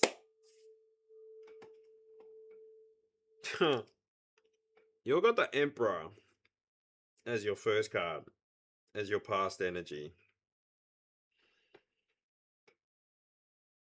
Well, that's the end of the reading. Thank you very much for joining, and have a good night. Like,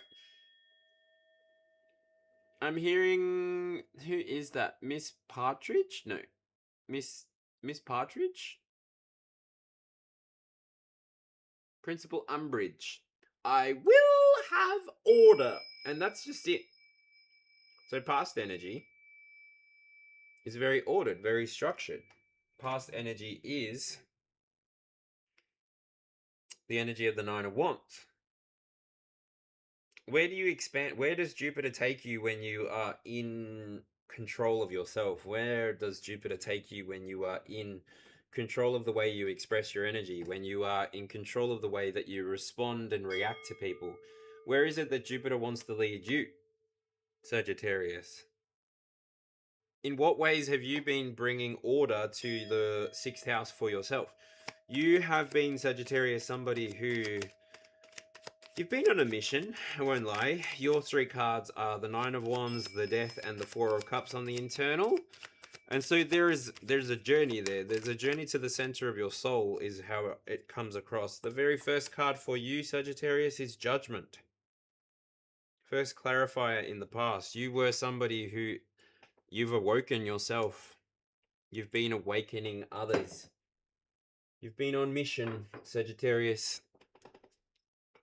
How long until the how long until the donation thing runs out?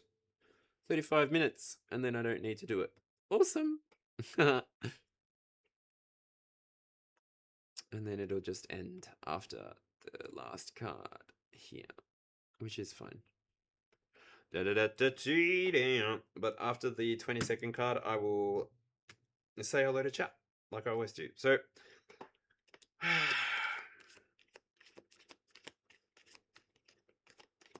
I think, Sagittarius, you maybe in the past were somebody who was too willing to help people come to an awakening themselves. Like, overall, this experience in life is gonna be had by everybody. You don't need to be the person who helps people see that they have potential. You don't need to be the person that helps people be their higher selves. You don't need to be somebody who awakens others. Actually, it's pretty dangerous to awaken people. Did you watch The Matrix? Did you not watch Neo's struggle? You, Sagittarius, are choosing to internalize the energy. You are looking at yourself, seeing what Archangel Gabriel maybe can teach you. What is it that Archangel Gabriel wants to deliver to you as a message to help you elevate to your highest timeline? What is it that you're moving forward towards? I don't know. This past energy is pretty sick. Seven of Wands, Seven of Swords, and Eight of Wands. Eight of Wands would be, I guess, bottom of the deck, and you got Eight of Cups as well. I don't know.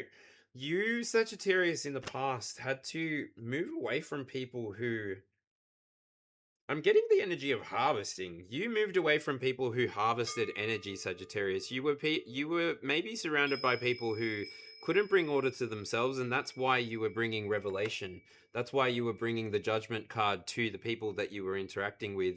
You just stood inside of your passions. You weren't needing to defend yourself. Spirit was doing that for you. Seven of Wands is very spiritual energy. It's like I'm not one who fights. I am a child of light. I am one who stands in light. I am one who stands in healing. Those that come toward me are gonna hit the ceiling, and that's just it. You decided for yourself. I'm not somebody who's going to use my strategy, use my intellect to harm others. I'm going to harm none, speak the truth, but above these things, do as I will. And therefore, you have been somebody who brings order to yourself. You bring order to your own experience, and you bring literally order to those around you if they want it, because it's a consensual thing as well. Like, I'm getting that going back to the healthy boundaries. It's consent is sexy. Like, trauma bonding and trauma dumping. These things are not very sexy. These things are not very nice. By you choosing to trauma bond or trauma dump with an individual outside of yourself, by you choosing to externalize your reality, by you choosing to maybe burden somebody else with this external reality, you're not really bringing order to yourself. You're kind of bringing disorder to yourself and that person, because you're Sagittarius, you're trusting the outside more than the inside. You get expansion from as within, so without. As above, so below. As within, so without. It's not as without, so within. It's not as below, so above. It's like, what comes first, the thought or the feeling? Oh, that's an interesting one. Your body knows before your brain does, right? So what comes first, the thought or the feeling? Are we more an animal or a cognitive being? I'll leave that there. Sagittarius. By you choosing to show people where their thinking is locked in past patterns, routines, by you choosing to show people where maybe they've been defensive, by you choosing to help people awaken to the reality that is order. I will have order. You have brought it to yourself. And so, by means of leadership, by means of example, you are walking up your stairs. You can go your own way, go your own way. 777 might be something that's important for you, Sagittarius, but I don't know. I digress. Let's move to your present energy here. Present energy here is coming out as the Nine of Cups. Holy fucking shit. Are you not entertained? Are you not satisfied? I think you're satisfied. On the inside, you went through a transformation, a rebirth. You went through some kind of reclaiming of yourself. You recognize that no, you know what?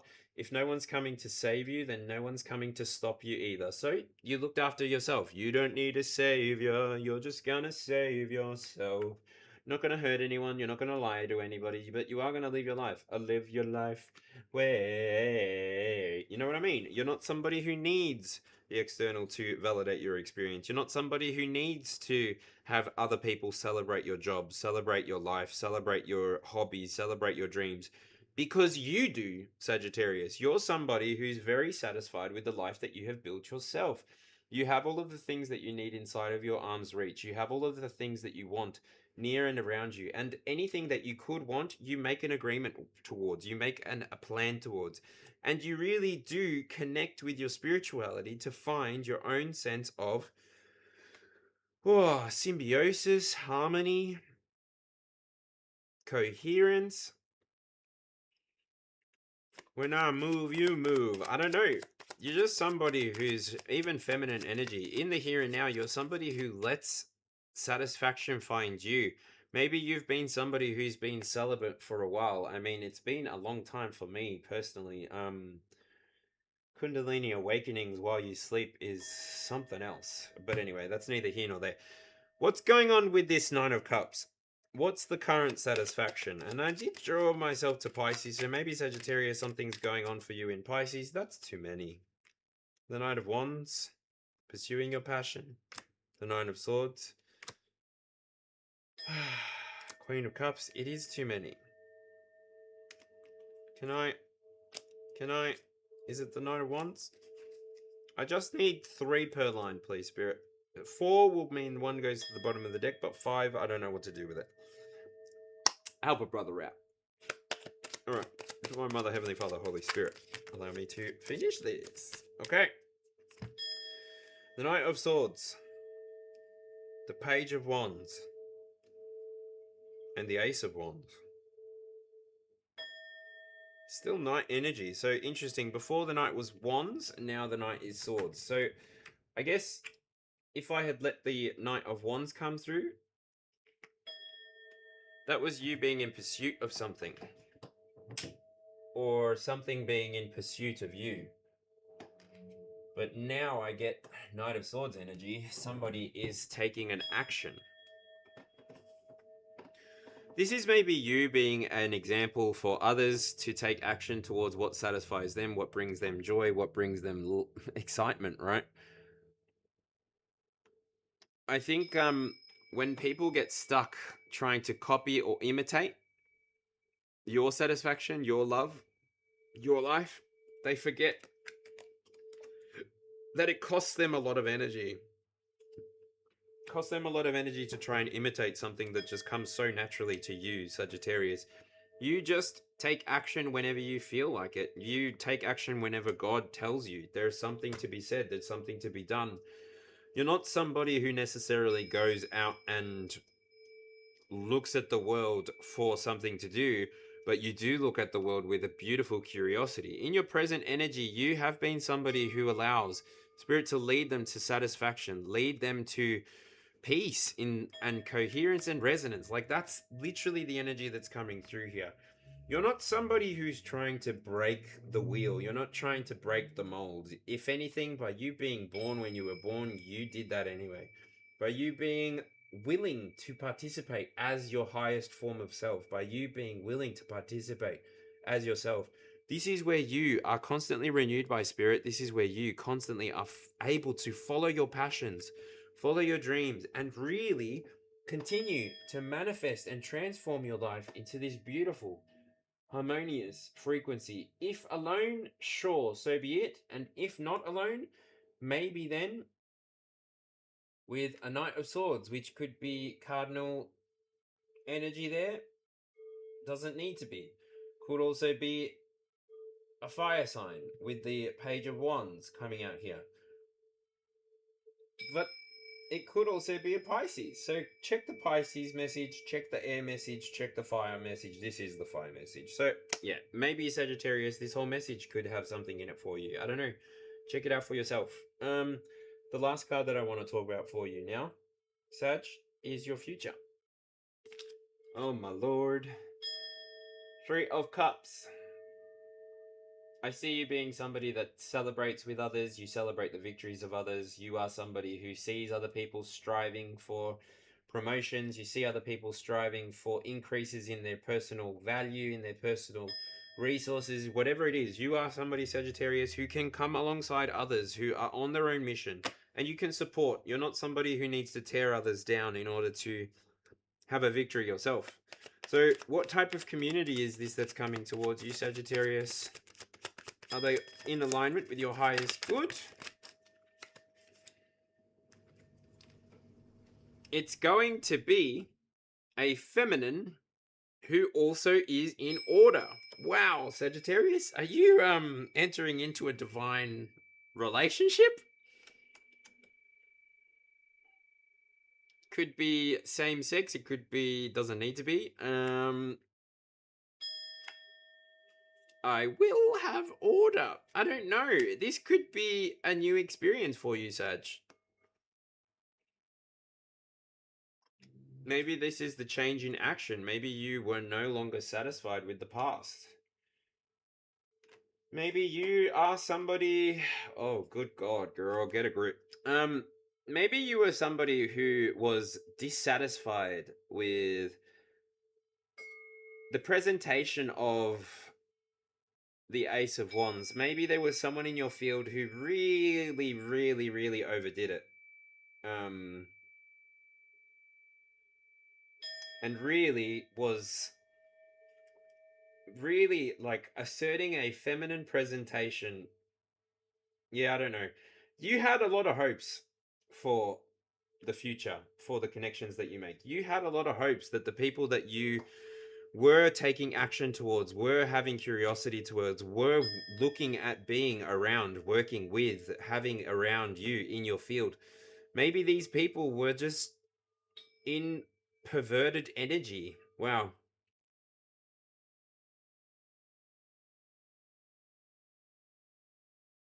But you don't come against people, not really. Like, even from a psychological perspective, you don't really target people. You target behaviors and expressions, like, or even traits. It's not fair to target an individual. There is literally like, and hypersexualization is a cause for concern. If, and that's interesting that it comes out here. If satisfaction and the Ace of Wands is all that's going through somebody's experience, and it's like, okay, get to the point. That's not going to be for everybody. And I mean, it is. And it is something that I spoke about to a close friend, actually. I did speak a piece of gossip myself to a close friend. But then upon further thought, it wasn't really gossip. It was more just something that was really matter of fact. Like, having been a personal trainer myself in the past, having been somebody who has trained with men who up their protein intake, their testosterone becomes something that becomes exaggerated, or as if over a period of some sort. These people, if they're not doing what they can to holistically look at their natural body's production of hormones, well, you can have such a interesting effect. But yeah, hypersexualization is a cause for concern. There is a spirit that goes by the name. It begins with a J for Juliet. Um, I've always been quite careful with that spirit. The first time that I encountered that spirit was actually inside of a church, and I witnessed quite a lot of men and women fall into a sexual kind of proclivity. And so I'm very careful about speaking on them before I draw my sigils and draw um my protective boundaries, and also make sure that I have my containment ready in case anything tries to merge with me. Even though I have my saying, through me it passes, through me made whole, through me it softens, returns to the soul, all into growth, all into flow, all into the seeds God has sown. I still don't willingly, openly talk about any of the spirits that I haven't done work to make sure that I'm familiar and safe around. So, one of my spiritual conversations, which you might be able to find in my playlist, is the Leviathan. I created that way, way, way long time ago when I had my first troll who was not responding to any communications. And so yeah, Hercules can have the Hydra's head cut off in a moment, but once Hercules realizes what the true enemy is, that's when he does the terminal damage to the Hydra, and the Leviathan was cut down. So, but yeah, anyway, that's neither here nor there. Sagittarius, it feels like you are gaining a stronger connection. If this is just a spiritual connection, you are gaining a stronger connection to a feminine who had their life in order. This could be an ancestor, this could be a masculine, or this could be somebody who's acting or presenting in your world as somebody who has their shit together. They're ordered, but they're not necessarily acting. I don't know. It feels like they're letting things come to them. Maintaining order by not causing disorder, not causing dissonance. You call in what's for you by being yourself, not acting. There's no acting required. Sagittarius, you know what to do with an actor. Send him to Hollywood. Hey, Hollywood. Yeah, dude. Her. California. California. Here we come. Oh my god. Seriously. I have not witnessed a TV show where more shit has gone wrong to the main character in like an instant. Like the first few episodes is like, oh my god, this kid is marked for all of the negative. Anyway, what's happening in the future? Got the Two of Wands and the Nine of Pentacles. Like, you Sagittarius have been somebody who had to remain choosing yourself. I don't know why. Maybe by you choosing yourself, that's how you called in your community, your culture, your tribe, by you choosing to focus on the things that bring positivity to the collective field, by being somebody who's able to admit to themselves, yep, I became a toxic masculine once, and admit to the field as well, I became a toxic masculine once. Somebody who was very much concerned about how much I was able to lift and how much the person next to me was able to lift. And I mean, I as well have been somebody who went through the LGBT community. And I admit that here in Melbourne, it maybe is not towards the healthy end of the spectrum, where there is still a high level of Mars energy, which could be used in a way to bring unity, not division. But either which way, people and their insecurities will do what they do inside of the collective field. They are people who would be better to put that glass down and maybe pick up a joint, pick up something of a therapeutic substance rather than a, I don't know. It's like the LGBT don't necessarily have it the easiest. I mean, how many times do we have to freaking come out? We have to come out to our friends. We have to come out to our family. We have to come out to our colleagues. We have to come out to blah, blah, blah, blah. And we're coming out.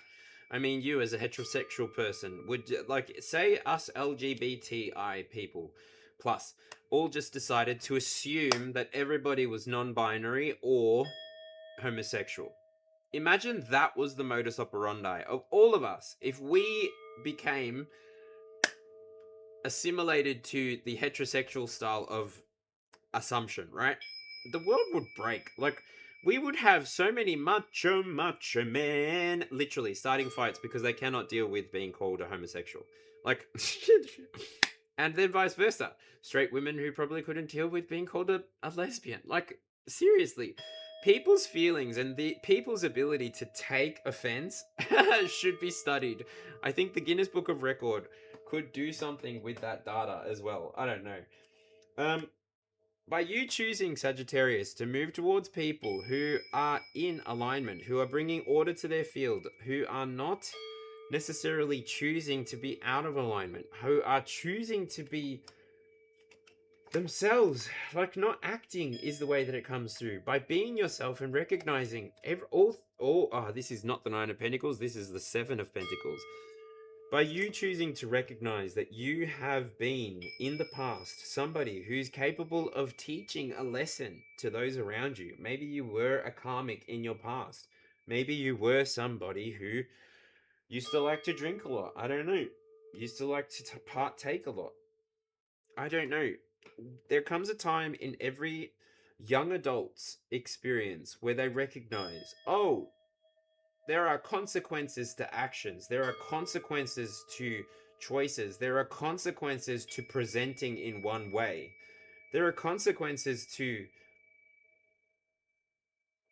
hyper anything your reality. And so, balance, Sagittarius. I know that this came out in Pisces, but you're all mutable here. So take what resonates and leave what doesn't. You can use your own discernment to decide if these messages are for you. Obviously, if the shoe does not fit, as Natasha Phillips over at Tasha's Intuitive Tarot, if the shoe don't fit, don't make it, Cinderella. I've really got to email her. I would really like to continue talking to her. But yeah, I like watching people who just express themselves. I'm getting more comfortable with swearing. I'm getting more comfortable with making people feel uncomfortable. I'm getting more comfortable in my experience, my expression. Why? Because I've got to live my life. Nobody's going to live my life for me. If I don't live my life, nobody will ever know what comes of it. If I choose to zero my experience tomorrow, then that's it. I must return, or a soul must return and fulfill the karmic contract that my soul came to complete as this life, as this avatar, as this individual who can appear to you in the here and now, inside of this moment that we're creating together. But by me choosing to act as somebody else, I am bypassing my own karma. Therefore, I am skipping my own dharma. And yes, absolutely. If you have a look at many manifestors here on the internet, gosh, you can call your karma forward. You can call your karma forward. But your dharma changes. And so manifest at your own will. Remember, you can do as you will, but you cannot manifest as you will, depending on what laws you follow, right? I have 3 very simple laws that I follow. I need to be asked to tell them properly, but anyway, I speak no untruth, I do none harm, and above these things I do as I will. This is my reality. This is the reality that I live in. And for the most part, this last year and a half, it has kept me out of trouble. It has kept me out of drama. It has kept me showing up as an authentic version of myself without needing to be afraid of anyone, anything. Because, do you know what? I dare you to go and live my life. It's really not that bad. But when somebody thinks that they can do what you can do better than you, tell them to get fucked. Like, literally. There is no value in competition. There is absolutely no value in competition. Matter of fact, if you are participating inside anything like a marathon, you'll know personal best is all you're trying to achieve. And so the medal that you get at the end may as well be a participation award, because a marathon is not a race by proxy. Anyway, it's very good. And I mean, here in Australia, we very early on got participation trophies just for showing up at the at Aberfeld, the school athletes day. We very quickly, everybody was a winner, everybody gets a prize, everybody gets an award. And that sort of maybe was a bad way to show kids the future, right? Because then we actually do get to the workplace where we see people compete against each other all the time. And I would argue that this workplace, YouTube as a workplace, everybody here is running a marathon by themselves. Nobody really is running at the same time. I guess we're all online whenever we want to be. The people who upload videos get to put videos of energy that's from any time of the day, month, year, backwards, all the way 20 years, and people who go live demonstrate who they are in the moment, here and now. But yeah, um, regulating yourself and being able to pay attention to a message for a long period of time and then challenging yourself to do that in public is very fun. And I would encourage you to do it in any way that you like. If your favorite topic is rocks or bones or herbs or teas or whatever it is, start a YouTube channel. You don't have to post things publicly. It is a great place for you to store as much data as you want to store, and in video form. You can even upload in 4K and leave it uploaded for when you're ready to work on it. It's a beautiful system and I love it. But anyway, let me go back to the reading. Seven of Pentacles, you've been patient, you waited, you chose to wait, you chose to allow your feminine energy to call in what it is that you are about to start. Nine of Cups, Three of Cups. Feels like you, Sagittarius, are just continuing your story.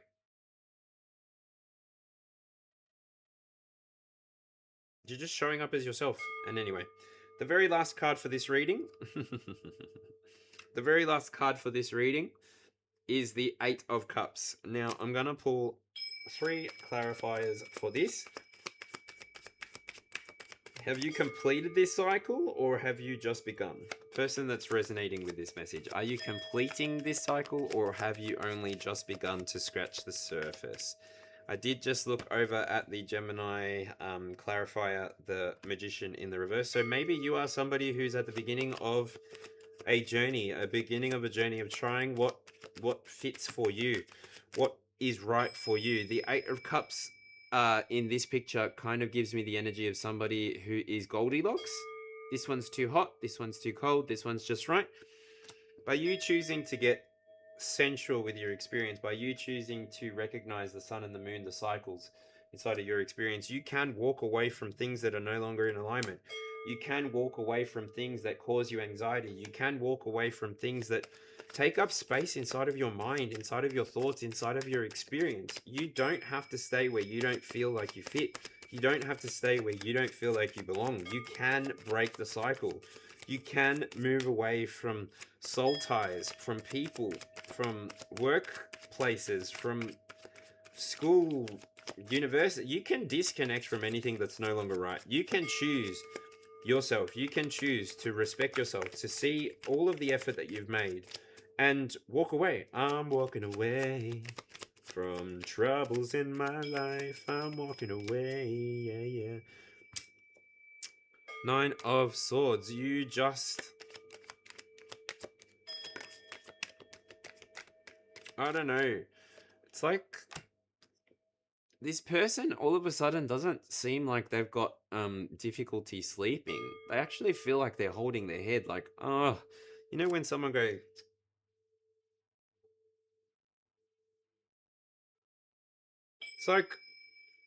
it's like showing up. It's like recognizing that you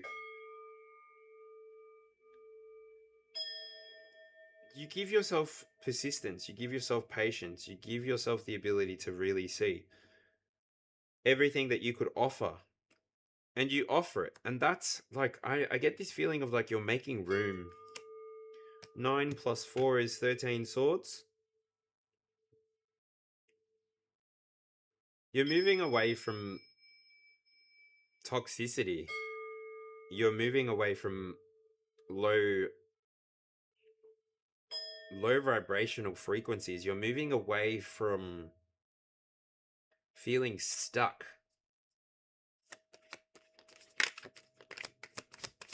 And you're moving towards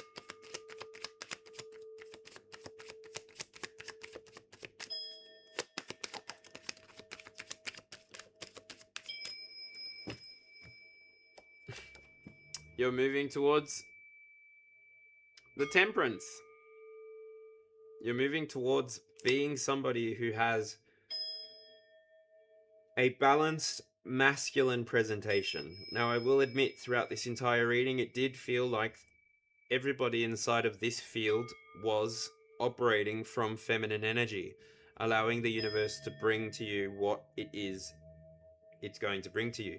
And then here at the end, with the 9 swords and the 4 swords, and the walking away from something, walking away maybe from feminine presentation, moving into a masculine presentation, having a transformation, giving yourself this final step to just become more mutable, become more who you are, become more of everything that you are and less of everything that you're not. Become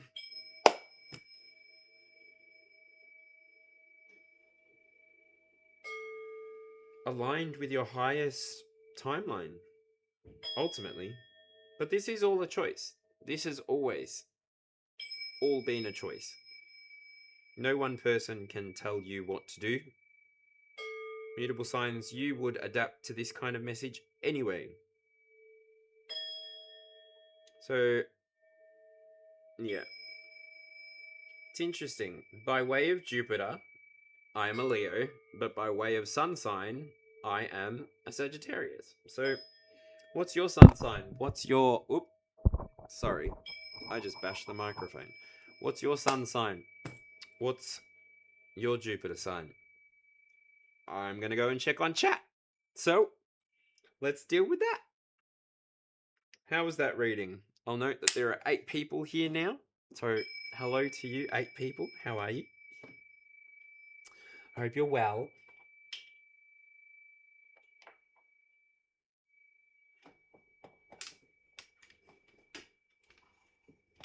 This was fun.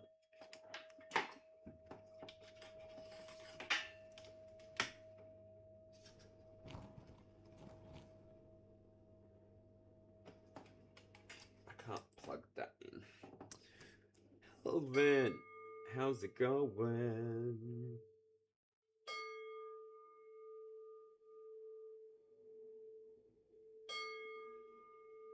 So cool. Anyway. How was that? How was that reading for y'all?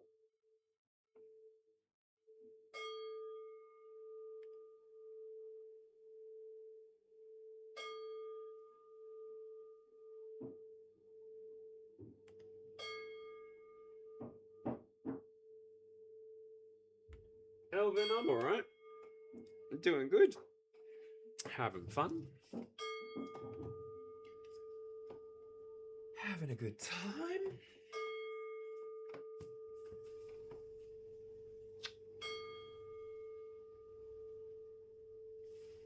Hello, Shirley. How's it going? That's it. 3, 2, 1 minutes left to arrive at the target. Otherwise, I'm going to wrap up in 3 minutes. So, yeah. Thank you, everybody, for being here now. It is 7:13 in the nighttime, and yeah, the bonus hour did not get purchased, so no harm, no foul. If you did send through a donation to my PayPal, let me know. I can double check that here now, if it makes up the difference. Otherwise, thank you to Mystical Angel who donated. As always, not necessary, but yeah, for the final hour, if we do make up that $22.22, I'll do the hour. But yeah, it's just the offer that I make for people to meet me halfway. I'll admit that by me doing a 64, 65, 66, 67 card spread here, I'm already offering way more than is necessary for free. So, and then yeah, anybody that chooses to engage with this field that we create here and now, I know that spirit energetically balances the equation. So, yeah, karma is real, energy is real, it doesn't lie, and yeah, you're just gonna keep seeing me go from moment to moment in this experience through this screen, literally, because I show up whenever God tells me to show up, and God takes care of the rest. So it's always been the way for me. Mystical. That was not a suggestion for you to drop that. Dude. You are so funny.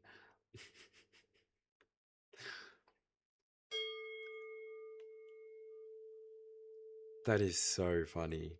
What does that mean? Tell me. Tell me, where's the value? We're at 22.21. That's so fucking funny. Check that out.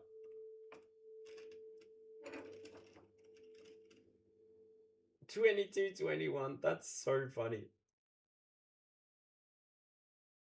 Wow. We've been going for nearly 4 hours.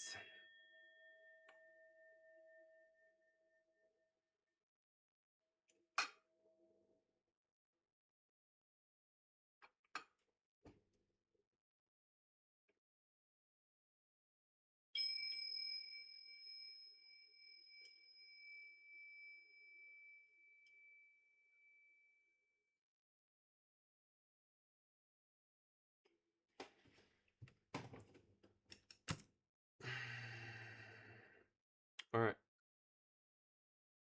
I'm going to take a quick break. I'm going to turn this off and I'll come back on the normal screen. I've done this part, and yeah, literally I'll literally go have a smoke, I'll refill my coffee, go use the bathroom, and yeah. How's that? You all right with all that? I will be back. Peace, love, and light. Woo! All right. Literally. Thank you to Mystical. I literally need to pee, so that's it.